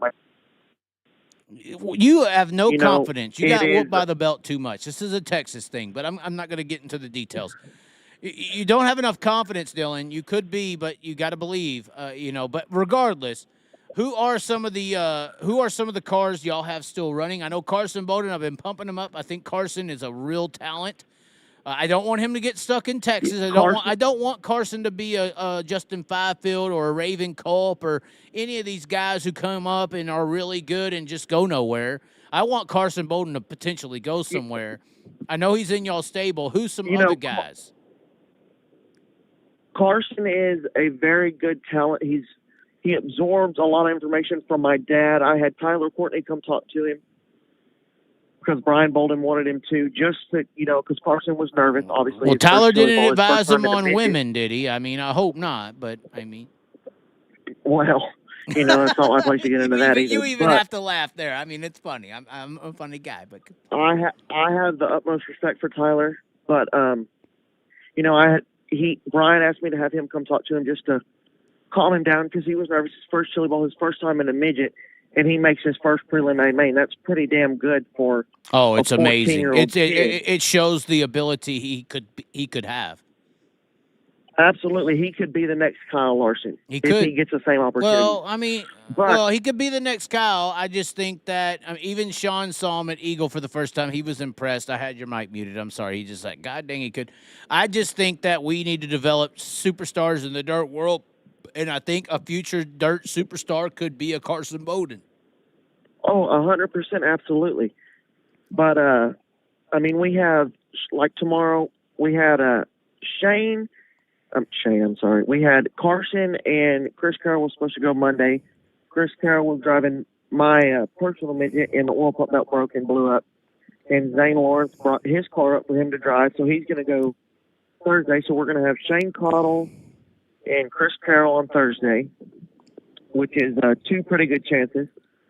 And then Friday we have Jason McDougall and a rent-a-ride Chance Morris going Friday. So, we have... So you're saying you got pretty drivers. Hold on. You're saying you got drivers in the car and you got drivers renting them. We have two rent-a-rides, which is Carson Bolden. Carson Bolden is one You of gave them. him a dildo because you know how good he is. I know. Well, I told my dad next year we ought to put him in a Toyota. So we have 3 Toyotas, 2 Chevys, and we had a Ford, but it blew up. So now Zane brought his S-Slinger up here. Well, Thanks to him and see, his dad Zane Lawrence. doing I that. mean, if you remember correctly, Dylan, Zane Lawrence was the guy. I was at Devil's Bow when he won a premium sprint car race at 14 years old. You know, Zane Lawrence. He was a young go-getter like Carson, but he decided to take the route of running the family business, and now has his own business, and he's running it very well. Did he take that route, or was that the only route given? Did he have opportunities to go? Texas drivers don't get opportunities. Texas guys just don't get chances. He had the route to take. He could have gone racing, but he decided to take the route to. He ran his dad's business for a while, and then he bought B&W Record Service, so he's running that now, and is doing very well at it. So. He's going to take that route. He says he's retired, and Chance Holt's been driving his sprint car. That's sad. So now he's ready to get back. Zane Lawrence is very talented, but now he says he's going to race next year, so we'll see how that goes. We'll see. But you got Jason McDougal in your camp. That's a hitter. He is not afraid to gas it and hang it. He's either going to make the show or be the show. He's not afraid to gas it. He's a gasser. I've seen him at Port City with a right front on top of the wall, gassing it up, going from the back to like 5th. So, and we all remember the Chili Bowl 2 years ago, I think it was, where he got spun out as he was doing the soup, you know. Yep, by Ryan Bernal. Yeah, fucking Californians. Yep. And we've told all of our drivers so far this week that we brought our friends with us. We're not here to make friends. So if they run over somebody, we'll deal with it at the top of the ramp. Well, and we got a preview of how y'all deal with it. Up in the face. Cofoids, it don't matter. Well, fuck you. I mean, it was a Tuesday, and it was a little early to be getting into fights. And, got to set the tone. Back when I was a kid, that never would have been me. But ever since my grandfather died, I've been a little meaner, I guess. And my dad, you know who my dad is. He's how he is. Yeah, he's going to whoop some ass if he needs to. We're not going to take no shit off nobody, but if you respect us, we'll respect you. I mean, it was just a deal of we don't want somebody getting hurt, like especially a kid. You know how many kids run around. No, I completely understand y'all's angle. I don't think Connor knew that. I don't think a lot of people who saw it knew that. Flow Racing should have followed up. They're a bunch of bitches. This is what they do. They should have followed up. They could have easily went to y'all's trailer and asked, hey, why was you mad? Got a clip and posted that. They chose not to. That was so easy. Well, and that's the big deal is Connor, and I'm not saying he was drunk, but Connor had been drinking. Oh, and you're accusing him of being drunk. Come on now. I'm not if you're drunk or sober and you see your guy getting yelled at, you're going to do something. I mean, yeah. And I completely understand that. Like, I would have my dad's back and my dad would have my back. I completely understand him having his back. I'm not saying Buddy Cofoid's not a good guy. I've never even talked to him. But I'm just saying, turning somebody at the top of the ramp and taking a chance of injuring an innocent bystander it's not cool. Take care of it on the racetrack. Right. Well, I don't think Connor knew that. I just don't think Connor knew that. I'm simply saying that all of it could have been squashed if Flow Racing did their job. Well, in Corbin Ruschenberg, yes, I understand completely being mad at him because he did damn near run over everybody in his qualifier. But like people say, oh, it's the shootout. It's the Chili Bowl. You got one chance. You got to take it. And I'm not saying Buddy would have, and I'm not saying Buddy wouldn't have, but it's the Chili Bowl. Yeah. But I'm as myself being a driver. Obviously, I'm not a Buddy Cofoid. He should have been black flagged. The Rosenberg guy should have been black flagged. The officials are supposed to maintain order on the track. He should have got the black flag, or at least sit to the back or dox a couple spots. But I'm not saying that. I mean, if I'm Buddy Cofoid or I'm Corbin Ruschenberg, I probably would have done the same thing because it is the Chili Bowl. I want a shot to be. I want a shot to be somebody that's locked into the A main. Keith Coon's cars, other than tonight, they don't have anybody locked into the A. No, right. Right? So, a Texan, look at Brenham Crouch. He's 16 years old and he's locked into the A main. That's good for Texas. I love that for Texas. But if I'm in, I can't talk about Brenham Crouch, but continue. I can't say my opinions, but continue. If I'm in the same shoes as Corbin Ruschenberg at 14 years old, hell yeah, I want to make the A. I want to lock into the A main on Saturday, And Buddy Kofoid, he's a heavy hitter, I mean, he's not going to cut you no slack, so why should I cut him any slack? I'm not saying what Corbin did was right, but I'm saying you understand it is a chili ball, and I understand. I mean, as a driver, I'm not saying I'm not near as good as any of these guys. I'm just a local Texan that has fun playing with sprint cars and modifieds and whatever else I can set in, right? But I mean, I would hope people from the outside world hearing mine and my dad's side of the story understand why we were upset. Right. And I think that's the big deal that needs to come out. So I like it. I mean, I don't want to see anybody get hurt. Nobody else wants to see anybody get hurt, right? We all have our rivals in racing. Everybody, they says they can get along with everybody. They say they can, but everybody has their rivals, right? And I have mine. My dad has his. I mean, I want to beat my dad worse than anybody, but I don't ever want to see him crash or hurt somebody else. Right. Doing that, right? I mean, if my dad got hurt racing, that would be the end of my career because I couldn't do it if my dad got hurt racing. As good as he is, my sister has the talent that he has. I don't, but I try. Right? You could. You just need confidence. He should have retired in 2017. What the fuck was that all about? A big lie? Okay. Do what? Say it again. Well, no, there was like an announcement in 2017 that it was Kevin Ramey's last year, and he kept going. Is it ever the end? He said he was going to retire. We think it was in the midget at Chili Bowl. He broke his neck, and he was having trouble with back trouble. So because he did make the A main, I believe, in 2015 or 16. He made the Chili Bowl A in 2014. The year that. Or the year that Clausen won, and he was going to retire, and we had an incident at RPM Speedway. I'm not going to say any names with who, but they called him a washed-up old man. So, of course, my dad, being my dad, he had back surgery and was feeling pretty good, and he won. We raced 31 times, had 16 wins, 30 top fives, and 1 DNF. He was the first Texan to win the national championship and the IMCA Nationals in the same year. The only one to ever do it. It's a bad son bitch. I mean, I was a big fan.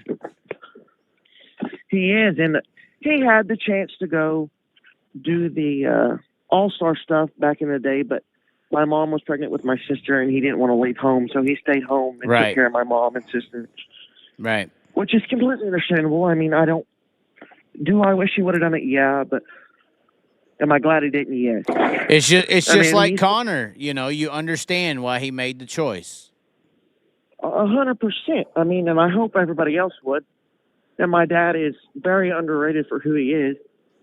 And, me being a Ramey, everybody says, oh, you got big shoes to fill. And I know I do. But to be honest with you, my sister has twice the talent that I have. I mean, she won 32 micro features in 1 year. I mean, that's pretty good. But of course, my dad gave us the option when everybody got hurt to stock cars or quit racing. Well, I took the stock car out. My sister took the quit racing route. So, right.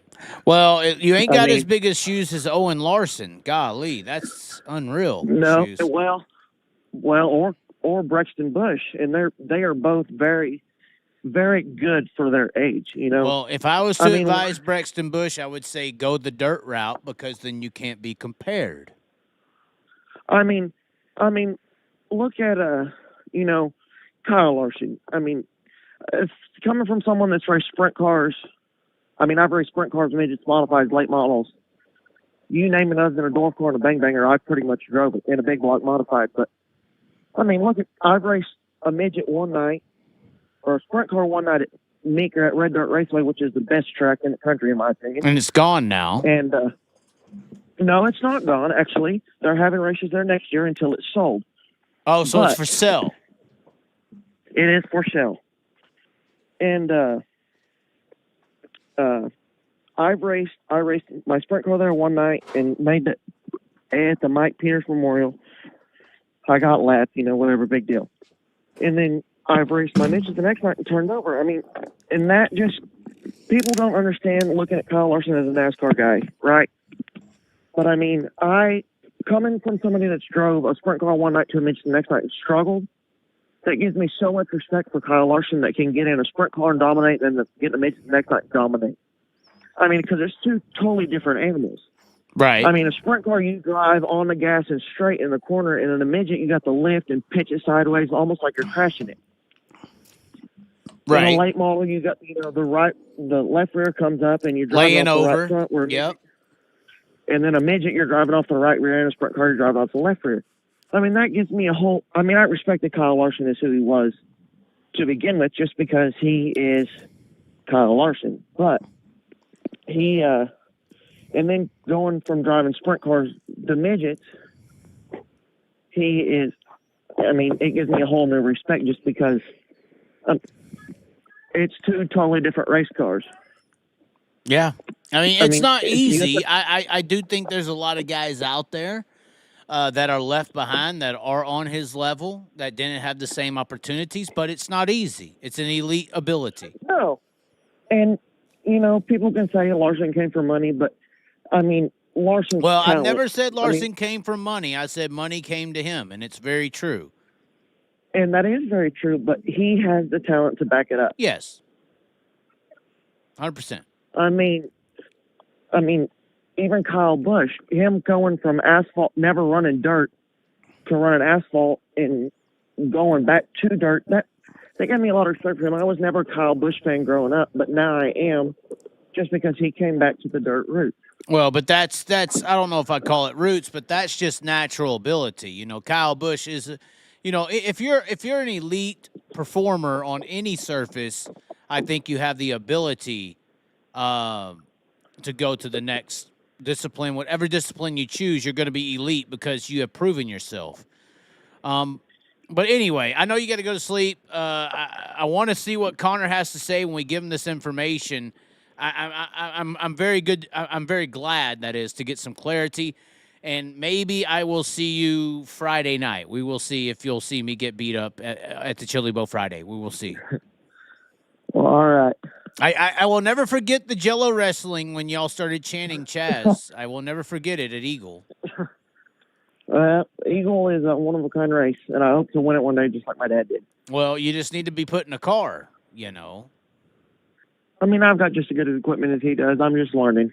You need confidence, Dylan. You need the confidence to believe. I've got a hell of a crew chief and a driving coach. So I think he said something about him quitting and just going racing with me. So we'll see what happens. Honestly, I think that entire crew is distracted by Shayla Babe. She is awesome. She's a distracting. Great person as well. Oh, she's distracting. Oh, yeah. Uh-huh. She is a great person as well, though. I know. I'm just messing. She's got her pig and everything. It's awesome. I've been there. Oh, Smokey. Mm-hmm. Smokey the pig. And then y'all have a barbecue pit, you narcissists. Horrible. Horrible. Well, as Jambo once told me when we had our pig, we're just marinating her from the inside out and getting her beer. That is disgusting. Okay, Dylan. Well, thanks for calling, and it was a really good talk. I'm curious. I'm calling Connor right after I let go to tell him. He said he wasn't listening. He's obviously wanting to know when I'm going to come down there. But I am interested to see what he will think with your explanation, because I think it's rational. It makes sense. I think he don't know it, but I want to find out what he thinks. All righty. Well, thank you, Dylan. Yes, sir. Don't tell Kevin to be mad at me. No promises. Okay, no promises. That's the Texas way. Okay. All right, I'll let you go. Thank you, sir, for calling in. It means a lot. Yes, sir. Oh my, Sean. So hold on before we go into this call. What do you think of the explanation? Well, it makes perfect sense. And obviously Connor didn't know what happened prior, I don't think. It makes sense to him once he hears. Are you sure? I mean, how can you not? Well, and the thing that sucked about this was that the Remy camp has Carson Bowden driving a car. You know, and Michael Hedera says, "Are you coming back to Eagle, Chaz? It was a hell of a time. Do you remember the big black dildo?" Yeah. Yeah, I'm not sure. Michael Herdina, I'm gonna take a Tinkle Inc. We are calling Connor. He's actively messaging me. I'm gonna take a little TT. Go to the Venmo and PayPal. We have no Venmo PayPal. We're trying to go to the Chili Bowl. Me and Sean. Venmo PayPal. We are trying to get what we need: gas money and hotel money. Yeah. It's pretty damn sad. Anyway, we will be right back. Chaz, you're doing Flo's job. I know it's fucking disgusting how they have manipulated this. How easy? Now I don't need to pee. How easy would it have been for Flo to go down there and ask the Remy team, why were y'all mad? How hard would it have been, Sean? It would have been pretty easy, but I mean, that would have been good content for sure. But I don't know why they chose not to. Fucking, everybody's still heated, and I mean, they could have went down there today and said, talk to them. I don't know, but if they're scared to go down there when it's happening, you ain't got, just like these promoters. You're a bunch of fucking bitches. You're scared. I ain't fucking scared. Come Friday, I'm going to slap Kyle in his face. Anyway, all right.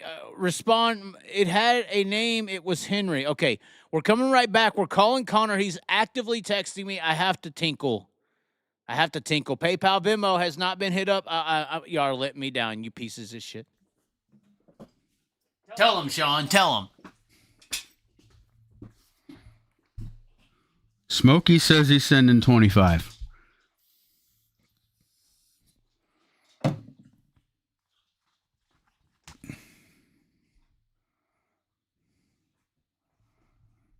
Yes, I remember Henry.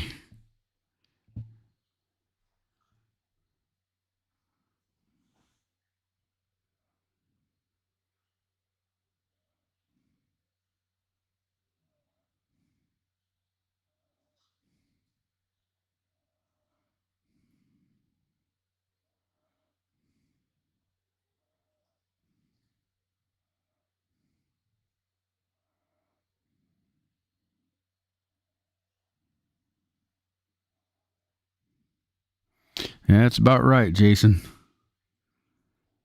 Would have been some really good content. Just to squash it. Hold on, do I need to give him a titty shot? Hold on, let's. I don't want to give them everything, Sean. They ain't paying. I really think I need to go to the Chili Bowl in this. What? No, I don't want one.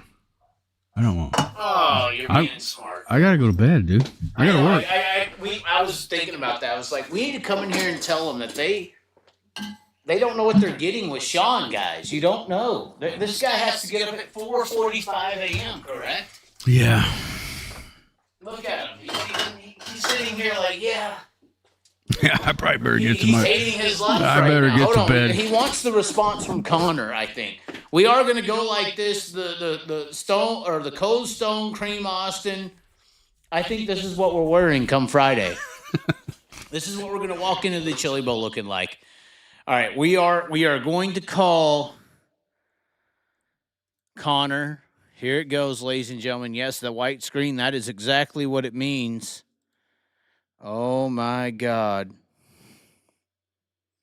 I'm very interested in this to see what Connor will say.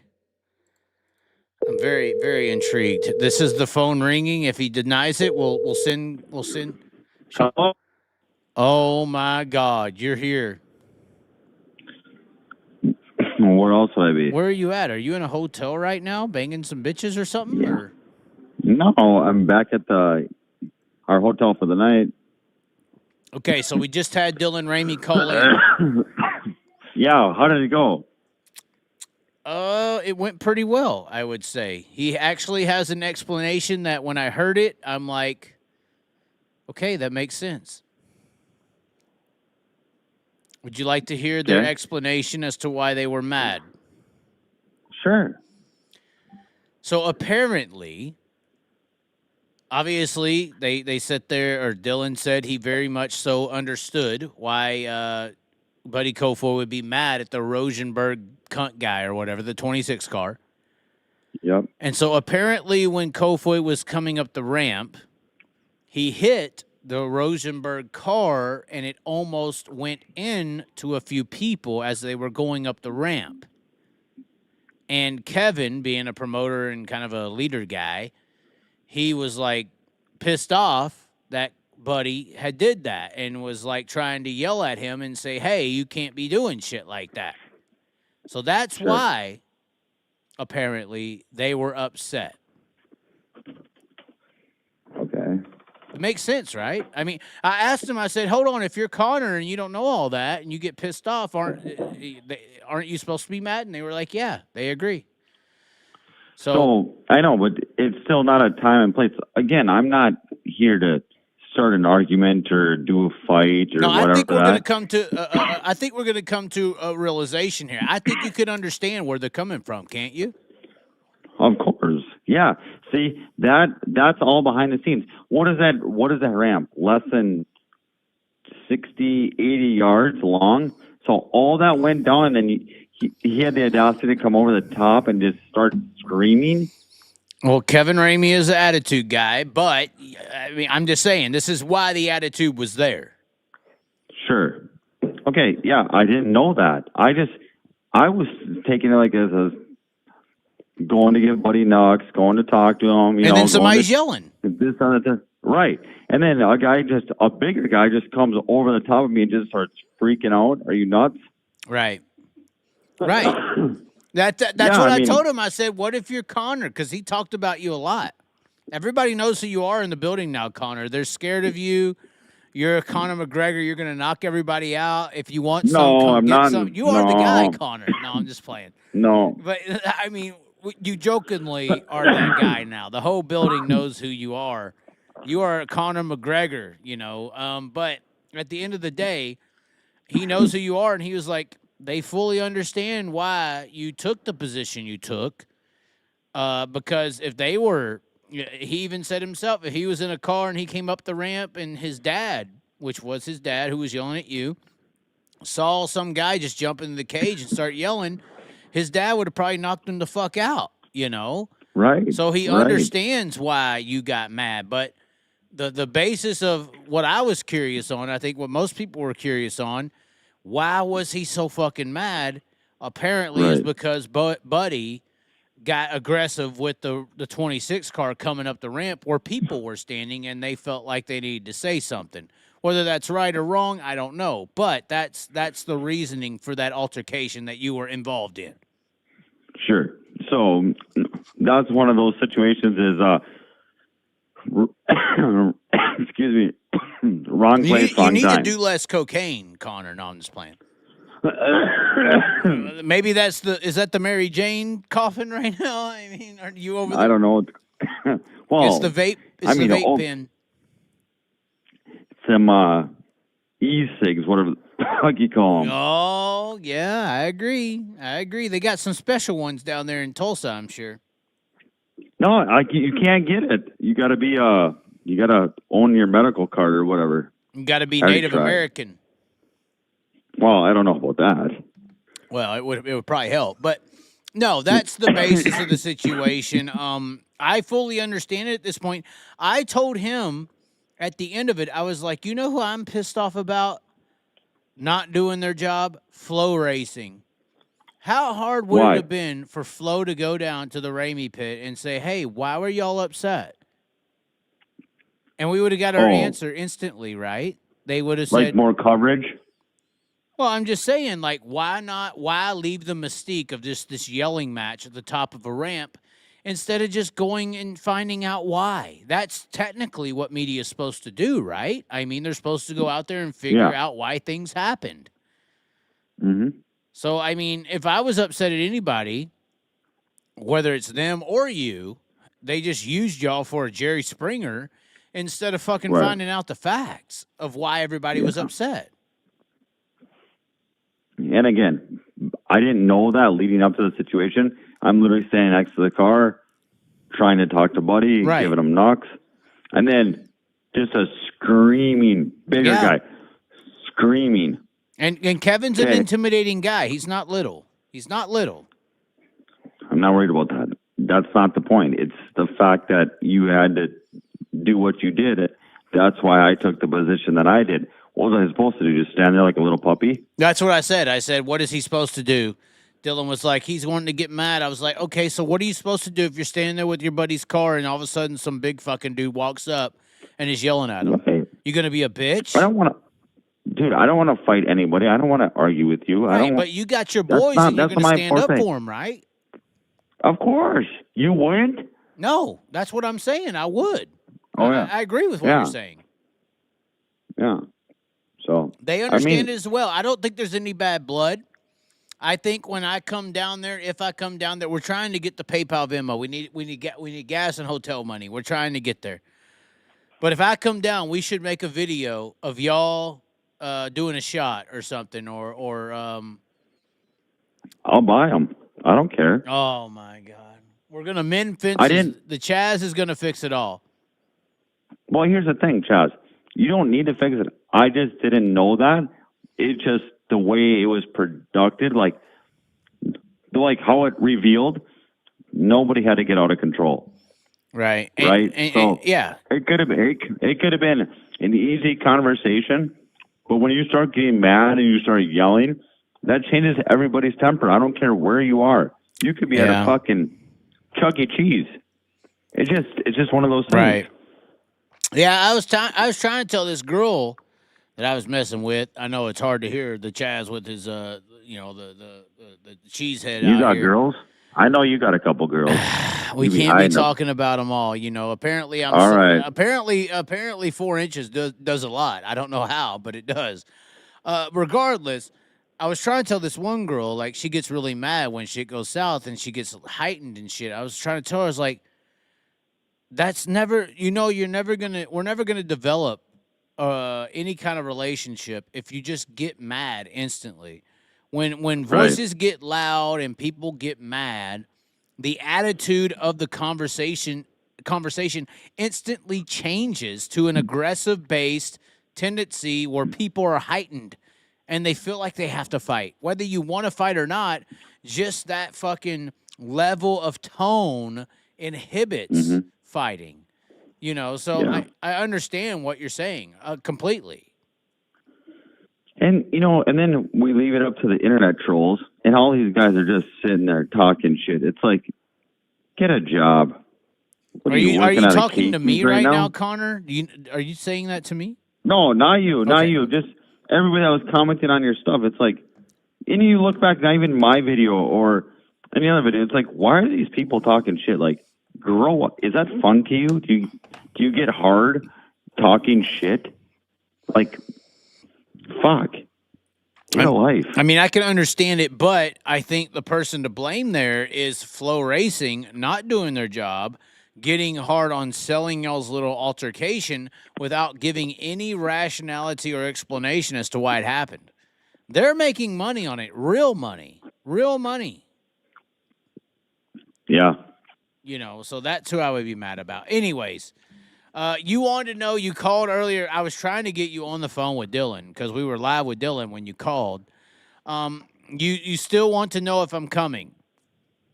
Yeah. Are you coming? Because I can fill your ticket. Are we going to squeeze Sean's little Asian ass in between us if he gets a pit pass? We're going to cheat the system. Yeah. We should have plenty of room. We should be fine. Well, it's the expenses are the hotel rooms. Obviously, they're $100-ish a night. Gas is $150-ish to actually make it work. I think we're going to do it though. Sean is exiting the building, but I think we're going to be entering the building come Friday. Sean is only going to go Saturday. That's fucking pit pass is $60 on Friday. Did you know this? $60 Friday, 65, I think. Well, I looked it up. It Right. is 60 Friday, 75 Saturday, Connor. Oh, 75, sorry, yep. Yeah, and somehow I got to buy a pit pass, right? So even though you got my No. ticket, I mean, No. Well, if you want to get in the pits, you got to buy a pit pass. Well, right. Otherwise, I have your the Chaz ticket. can't go to the Chili Bowl and not go in the fucking pits and get in a fight. I mean, what are we doing here? I mean, I'm just saying. You said there's a card holder. There's at least $100 waiting on me if I get there. You're saying you will give me. I got you. Okay. Well, if you drop a few more of those hundreds, it'll make me a little smile on my face. I'm just saying. But I think we're gonna. Well, I had to save. I was saving them in case I had to hire an attorney for last night's altercation. Sean, we're going. Okay. Yeah, that is an unfortunate scenario. You might need an attorney to get me out of jail personally. Because when I show up in that building, let me tell you right now, here's who's going to be mad at me. Mike Hess and Brad Sweet's going to be mad at me. Taylor Reimer is going to be mad at me. Kaylee Bryson is going to be mad at me. Burnham Crouch and their crew is going to be mad at me. I mean, there's probably a multitude of people who I don't even know going to be mad at me, but those are just the four that come off the top of my head. They're going to be so mad that I told the truth that Kaylee Bryson is not a great race car driver. She's a midget phenom because midgets don't have competition. Brenham Crouch is going to be mad at me because I said he's not really talented and that he's bought his way to the position he is in the racing world, period. The other people are going to be mad at me because I simply sat here and told the truth. Now, I have dealt this gauntlet before. I have dealt with these people who are mad at me for the truth that I have told. I am literally just telling you when I walk by these trailers in particular, the tire changer's coming, Connor. The tire changer's coming. He's not happy with what I said. I'm listening. I don't know if there's anything to listen to. I'm just saying. I'm going to have some... You can video it. Maybe we'll get some content. I'll give you my phone. We can make something out of it. But we're going to have some face-to-face altercations with some people, and they're going to be very upset about the things I have said about them. And that's fine. I'm used to it. I'm just telling you this is what's going to come when I get there. And that's because you're telling the truth, or you're just podcasting, or you're just talking about... Well, hold on. Let's see. Is Taylor Reimer a great race car driver? Who are you asking now? That's what I mean. Is Kaylee Bryson a great race car driver? Yeah, so you're leaving them for discussion, and then those will fuel into it. Well, I'm just saying, I've made statements that say they're not. Sure. I think Paige Poliak's the best female race car driver in America right now, personally. But she's not an Instagram model that old men are going to find attractive. You know, it's just, this is what I've said on my shows. So they're going to be upset about this. Unfortunately, Kurt Reimer, Taylor Reimer's daddy, owns they're a law firm.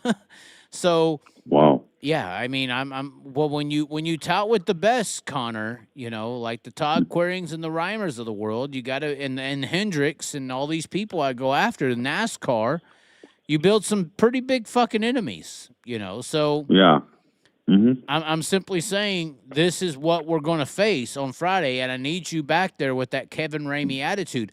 I need to bring you to the Ramey pitting area and get y'all together. No. I need y'all to come together so that I have an army behind me of Kevin Ramey and Connors to fight for me. That's what I'm saying. Here's the thing. I think it got blown out of proportion. It was this, that, and this third, and we were arguing, whatever. I think... you know, me and Kevin Ramey, we probably sit down and have some drinks. Maybe he drinks old fashions. I drinks bourbon. I like bourbon. You know, we sit there and we talk about it. I think the situation now leading up to I think it was a misunderstanding. Like little Wayne said, misunderstood. You know, and that's what happened. And I'm glad to get to the bottom of this, but continue. Yeah.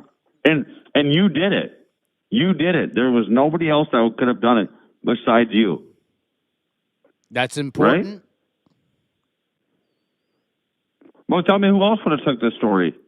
No one. They don't care about people. They care about views.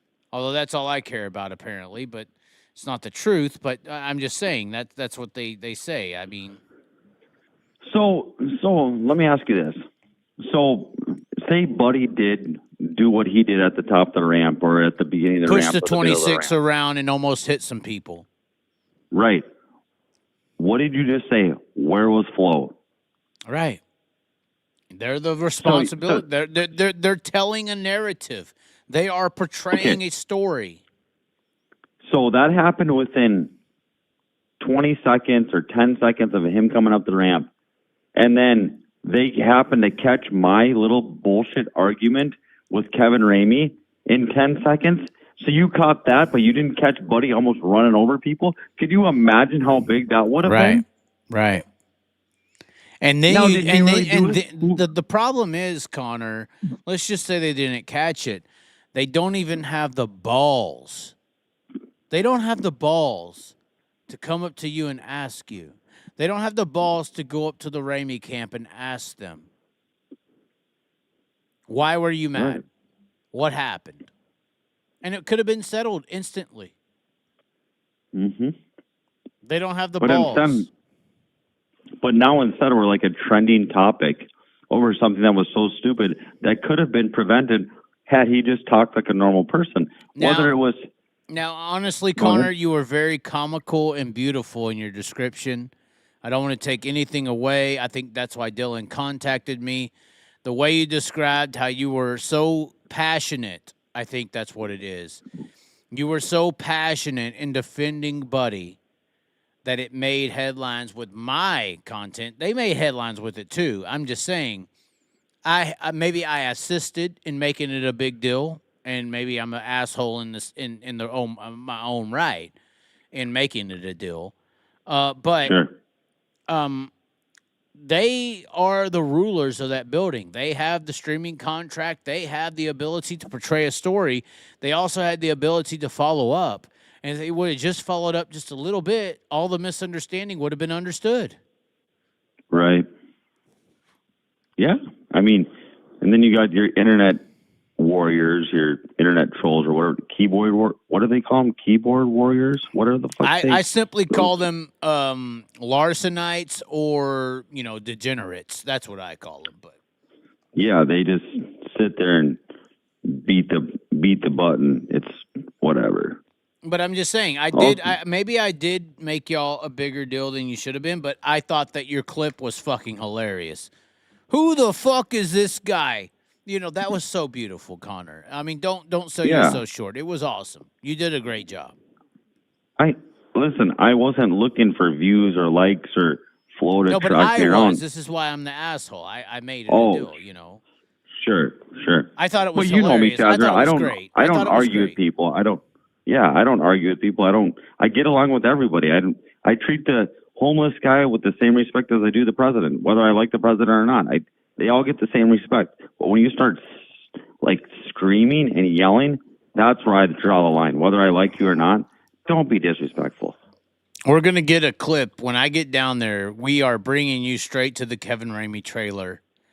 And we are making a video of, hey, here's the two guys who were arguing at the ramp. Let's do it. And, hey, why were you mad? Oh, okay. So why were you mad?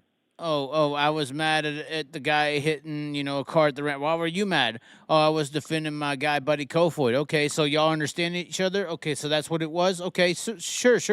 So is everybody fine here now? Can we come together and be happy? Yeah, I love it. I would love to do it. That's a great fucking video right there. That's beautiful. I'd go down there and meet him because I have no problem because I think it was just a misunderstanding. It was the heat of the moment. Everybody's energy was either high or low, depending where you were or who you were cheering for, etc. I was complacent, and then the screaming happened, and I'm like, no, we're not doing this tonight. Right. You did the right thing. You played good person.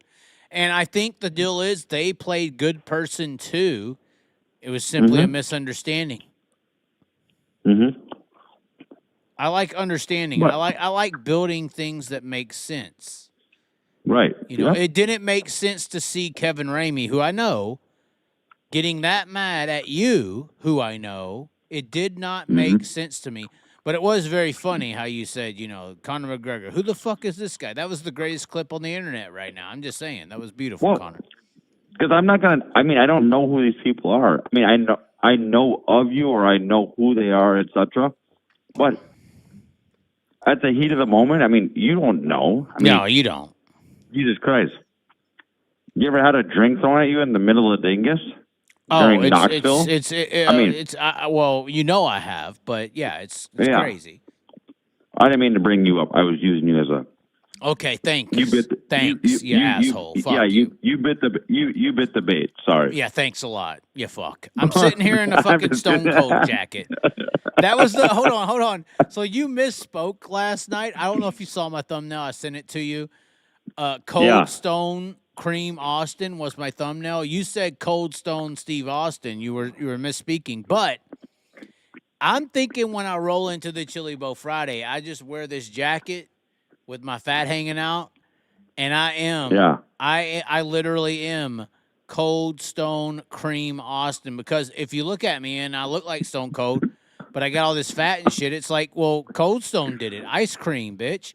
Cold Stone Cream Austin is walking into the Chili Bowl, and it'll be hilarious. I think it would be awesome. Master P, the ice cream man. Oh, God. All right. Are we going to P. Diddy and the Fires? They burnt all the evidence, Connor. They burnt all the evidence. They did it. You Anyway. said it, not me. That's why the Vikings lost. No, the Vikings, what was that? Dude, Sam Darnold's stock just went away. He killed his career as quick as it went up. He killed his career as quick as it went up. Sam Darnold was going to be a $50 million quarterback next year. He destroyed it in 3 weeks. And you want to talk about somebody losing money. Imagine losing that much money. Like, you're guaranteed, and then you just lose it in 3 weeks. He really did. He not, though? Honestly, let's talk football. I mean, I know football. You seem like you do. Did he not lose that much money? Honestly.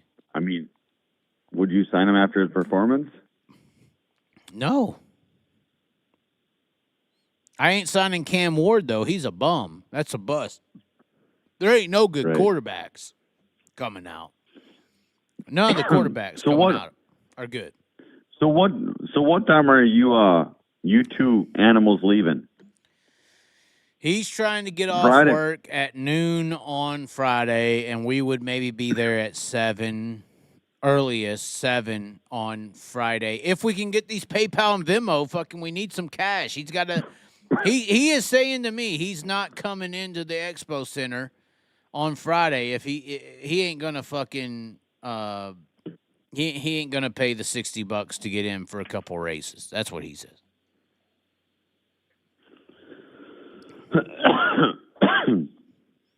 Get him off. He'll be fine. We'll see. Spend the money to make the money, right? Right.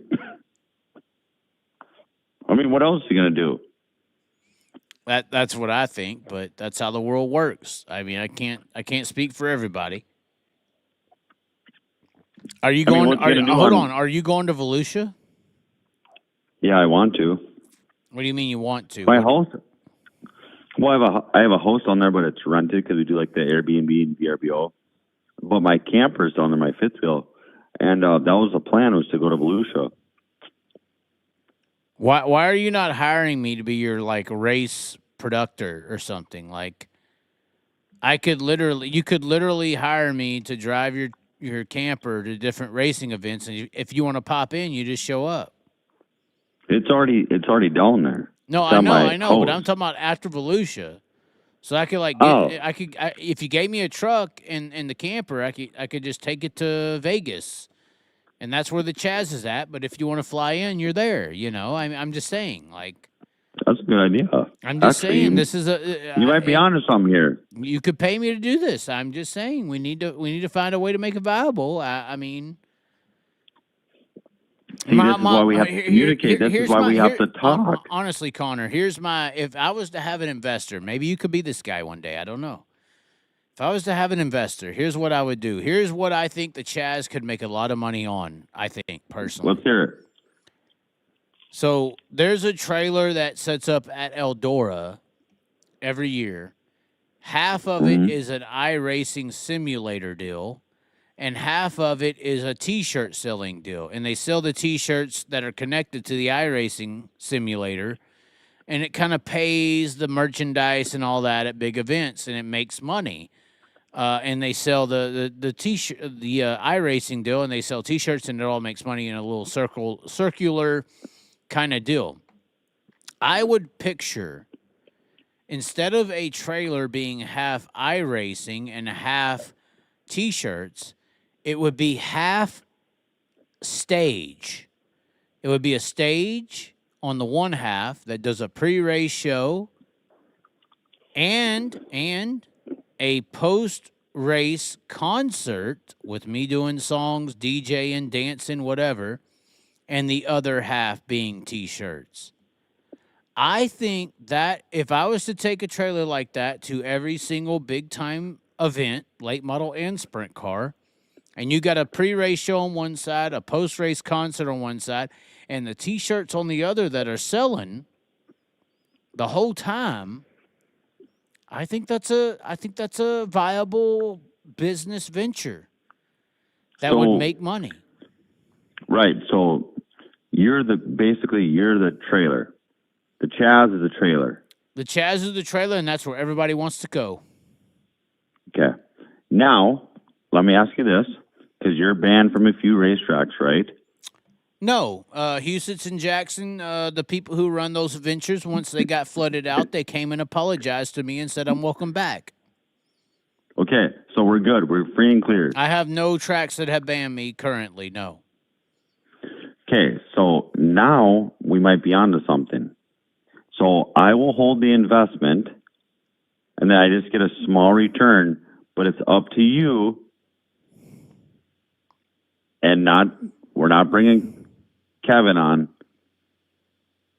Kevin or Nouse? Dylan. Kevin and Dylan, we can't bring them on. They're done. Fuck them. Bye. Until we have Fireball on Friday. Okay, that's fine. That's fine. Then from there, we do an investment, and then we just let you run with the wheels off. I have to take the chance. Yeah. Everybody else does in the racing world, right? Imagine how many badass events we could have at this. We have a pre-race show that is selling T-shirts. And we can have all kinds we could have Buddy come in there. Some new young guy wants to sell shirts. You partner with the Chaz. We got race car drivers T-shirts at the Chaz trailer. We're doing pre-race fucking shows, dude. Selling these shirts. Everybody's coming there. Cool. And then we're doing post-race concerts. See, but would those tracks allow it? Because, like, Who won it? They're paying people. These tracks are paying people to perform afterwards. That's true. Yeah. And it don't even have to be a concert. We'll just run DJ. Put it on fucking Apple iMusic and your favorite songs. Let it just play. Right. We're just bringing people to the fucking area to sell T-shirts. We're talking about a fucking $500,000 to $700,000 fucking money maker a year. And we're writing off the gas. We're writing off the hotels. It's a business venture. All this shit's free. Well, and it's not only that, it gives somebody like the fan something to look forward to after the race. Completely. Like Jackson, they do the concert down below in the grandstands. It gives you something to look forward to after the race. Oh yeah, it was a shitty race or it was raining or whatever. Well, guess what? We got the Chazzer. Yeah. The Chaz is going to be post-race. He's going to talk about the show. And then we're going to be having a fucking concert. You got to get down there. Fuck this shit. It's cool, but the Chaz is going to call out how boring it was. This one-lane racetrack, he's going to fucking call it out. This guy don't fucking hold back. And then he's going to pull the mic up and start rapping, bro. We're talking about billions. We're billionaires at this point. I'm just saying, I need the investor. I'm just saying, this is my idea. Somebody just asked free tacos. No, we'll sell some barbecue. You know, we may partner with somebody. Local vendor. Some local vendor. You want to partner with the Chaz? You got to pay us. Now, local vendors who want to sell tacos got to pay us to be at our trailer. Hey, now you're able to say you work for me. Is that your goal, you piece of shit fucking bastard? No, I'm just saying, Okay, so you want to sell barbecue? You want to sell tacos? You want to sell taco in a bag? Chip in a bag? Okay. What do So you wanna do? you're talking about that. I thought you meant that I work for you. It's okay, but No, you fucking idiot. I don't no. know. Hey, don't call me an idiot, all right? I'm white, and I thought this Sorry. plan up. All right? I'm not an idiot. I blew up. It's okay. It's okay. I deal with white women all the time. You're fine. I was riding the coattails. You're actually onto something right now. I'm actually I getting truly am. amped up a little bit. I think this is a fucking a business. If I was to make a business plan, this is the plan that would sell, and it would be must see. It would take How over. big does this trailer need to be? It needs to be long enough to hold T-shirt trailers, and then the other side. So this trailer that they had with the iRacing simulators, it was probably, I would say, that's that bumper pole one that they have there. yes. So And what it I'm just what I'm stays there. picturing is like instead of it being a trailer of 10 feet versus instead of 10 feet of iRacing cars, it's 10 feet of a side of a trailer that will go down and set on pegs of some kind and be a stage. And that side will be a stage with the side of the trailer coming down, and then the other side being your typical T-shirt trailer, which we already know don't need to be a lot. You know, I mean, look at the trailers, how small Right. they are. And I'm just thinking, honestly, like, I could see David Gravel saying, hey, man, why would we do our T-shirt trailer? Just partner with the Chaz. And then David Gravel comes over and they're like, hey, man, can we be a part of your trailer? Because that's where everybody's at. We're selling T-shirts till 2 in the morning. We're partying all night long. Right. The problem is, though, I think that you're going to run into is if you do these World of Outlaws events, you have to have like your platinum package. Otherwise, you're paying every time to park that trailer. We're paying Which will work it out. We're paying $1,000, which is what that is. We're paying $1,000 to sell fucking 35. I mean, yeah. I mean, that's the goal, right? All right, we got to pay rent. If we got to pay rent, I'm just saying. I think that the Chaz could get into these tracks though. So I agree. So with the pre-race show and the post-race show and the concert, you want us to pay? You're paying this fucking garage band $5,000 to come down here and sing some songs nobody's heard about. You're paying MRN fucking $1,500 to come down here and do a little 30-minute pre-race show. No. You're I'm on not it. paying you. You're paying me to come and bring this. Now you tell them the tables have turned.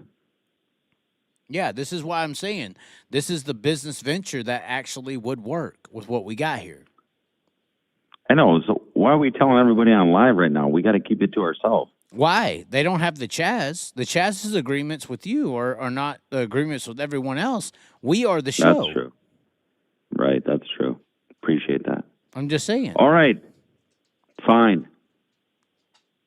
Let's do it. If you want to do it, I'm down. We need a truck and a trailer and hotel expenses if we don't have a camper on site. I'm just saying I can't tow a 20-foot trailer and a camper at the same time. I mean, I could do a tent for a year, maybe a tent. I mean,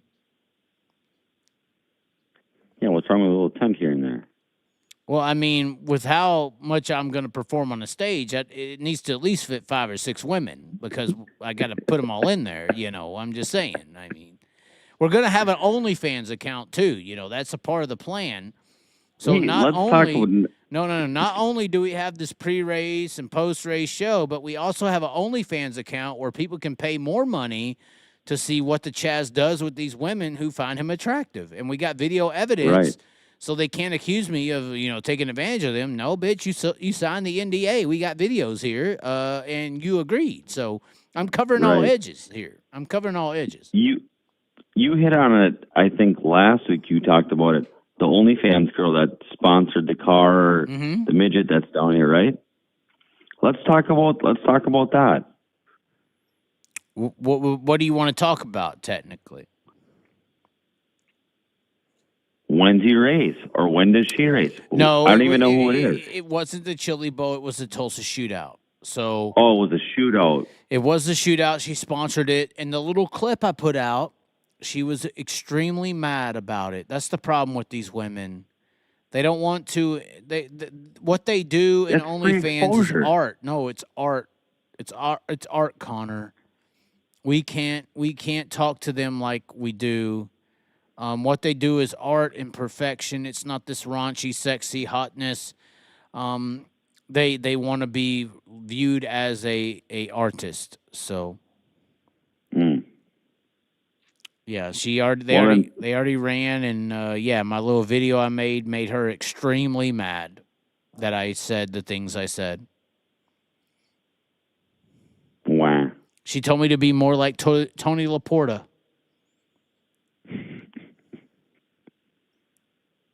Piss. Chaz. I'm just saying that's the reality. That's what happened. I mean, yeah. No, I hear you. All right. Well, next topic. It's actually getting late here. it is. I'm ready to close it down. If you want to close it down, we can. We have our $1 billion project. If you want to invest in it, Connor, we can. I think we're taking over the racing world if somebody will do this. But that would be my idea, to literally take the Chaz on the road with the shows, with the pre-race, the post-race, the money, the monetization. That's how I would do it. Well, I think we're on to something here. Now, no stripper poles in the trailer. Depends on how much that OnlyFans monthly subscription is. You know, if it's high enough, we'll add one in. But somebody's got to pay for it. You're not paying for it, no. I agree. Right. Now, do we got to wrap this trailer? Because I got a good wrap company that I use to wrap all my. It depends how much. company. Well, there's how we make our money back. You invest so much money. Okay, who wants to be on this trailer? Now we get sponsors, Connor. See, so people are going to want to sponsor this, Connor. So it's like, how much do you want your brand to be nationally publicized going up and down the road? Right. We're going to be doing pre-race, post-race concerts. Your number, your name, your brand is going to be on it. How much money is that worth? Right. That's a lot of money, Connor. So this is where we get into big money deals. So, are we wrapping it? Yeah, we're going to wrap it, of course, Connor. But who's going to pay for that wrap? Who is going to want to be on that wrap? Right. I've already thought about this, Connor. I'm sorry. This is where I'm at. I know. You're actually quite on top of it. You got it all figured out. Actually, I'm business starting to think that you're looking at your business plan right now. Do you have it out in front of you? No, but it's all in my head. It's all in my head, Connor. And now it's on video.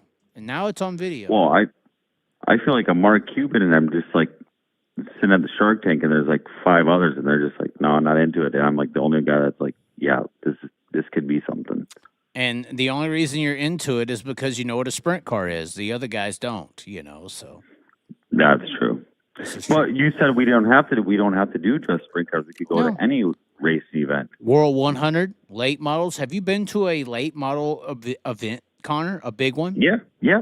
Yep. So then you know what I mean. It's big, ain't it? Yeah. But, I mean, you could go anywhere. NASCAR? We could do Supercross. Why not do Supercross? Why not do Daytona 500? There you go. No limits. No limits to this idea. All right. Well, I appreciate it. Thanks for calling me. Okay. Shout out to Dylan and Kevin and all of them. We'll see them on Friday. We'll have a shot with them. It was a misunderstanding. Well, at least the misunderstanding has been evaluated or talked about. So that's good. Yeah. Okay. If you come down to the Chili Bowl, the weather is mediocre right now. There's still a lot of snow on the ground. Yeah, and it's going to get cold. It's going to get cold by the weekend. I was looking at their temperatures. I mean, it's not going to be bad, but come Saturday, it's going to be 34 degrees. It'll be 60, 53 tomorrow, 59 tomorrow, 60 Friday, but then a cold front comes in. It'll be 34 degrees come Saturday as a high. Sure. It hasn't been too dusty at the track, so it's been good racing, and the track's fairly clean, so it's true. It's been nice. Okay. But, all right, buddy. Thanks for having me on tonight, and we'll see you when you see you, and go from there, and then we're going to do that trailer endeavor. We'll see. I think it's All a right, buddy. moneymaker. Thanks, dude. We'll Alrighty. see you. Good night. Bye. All right, ladies and gentlemen, that was Connor. We got the full story on the situation. Do they still have the Daytona 5? Yes, they have. Happy hour before the race is a joke, since that is just a ploy to get you to stay at the racetrack to spend more money on beer. This is why I think we should charge people if we bring our trailer to the track. Anyways, ladies and gentlemen, I do want to thank y'all for calling in, but we are going somewhere, and that is to bed. It is very late, 1 o'clock in the morning here. As it says on the bottom, thanks for tuning in. Tune to the tunes. Until next time, listen to the Chaz, my songs, on all music platforms. PayPal and Venmo links are in the description if you want to support this Chili Bowl trip that we are going on here very soon. But as always, like, comment below, share if you cannot contribute. And as always, be sure to subscribe. We will catch you next time.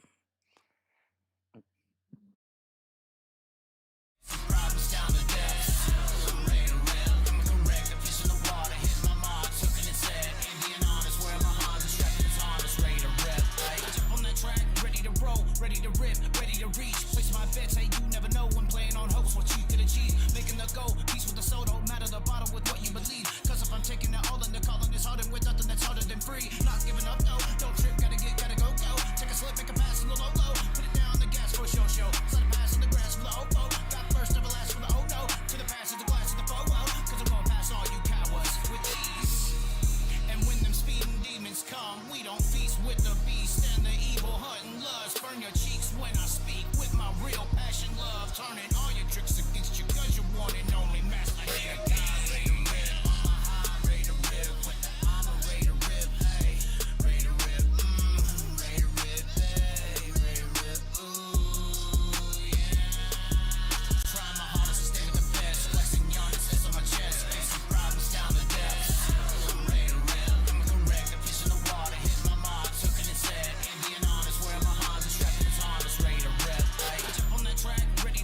ready to rip, ready to reach. Place my bets, hey, you never know when playing on hopes what you could achieve. Making the go, peace with the soul, don't matter the bottom with what you believe. Cause if I'm taking it all in the calling, it's harder with nothing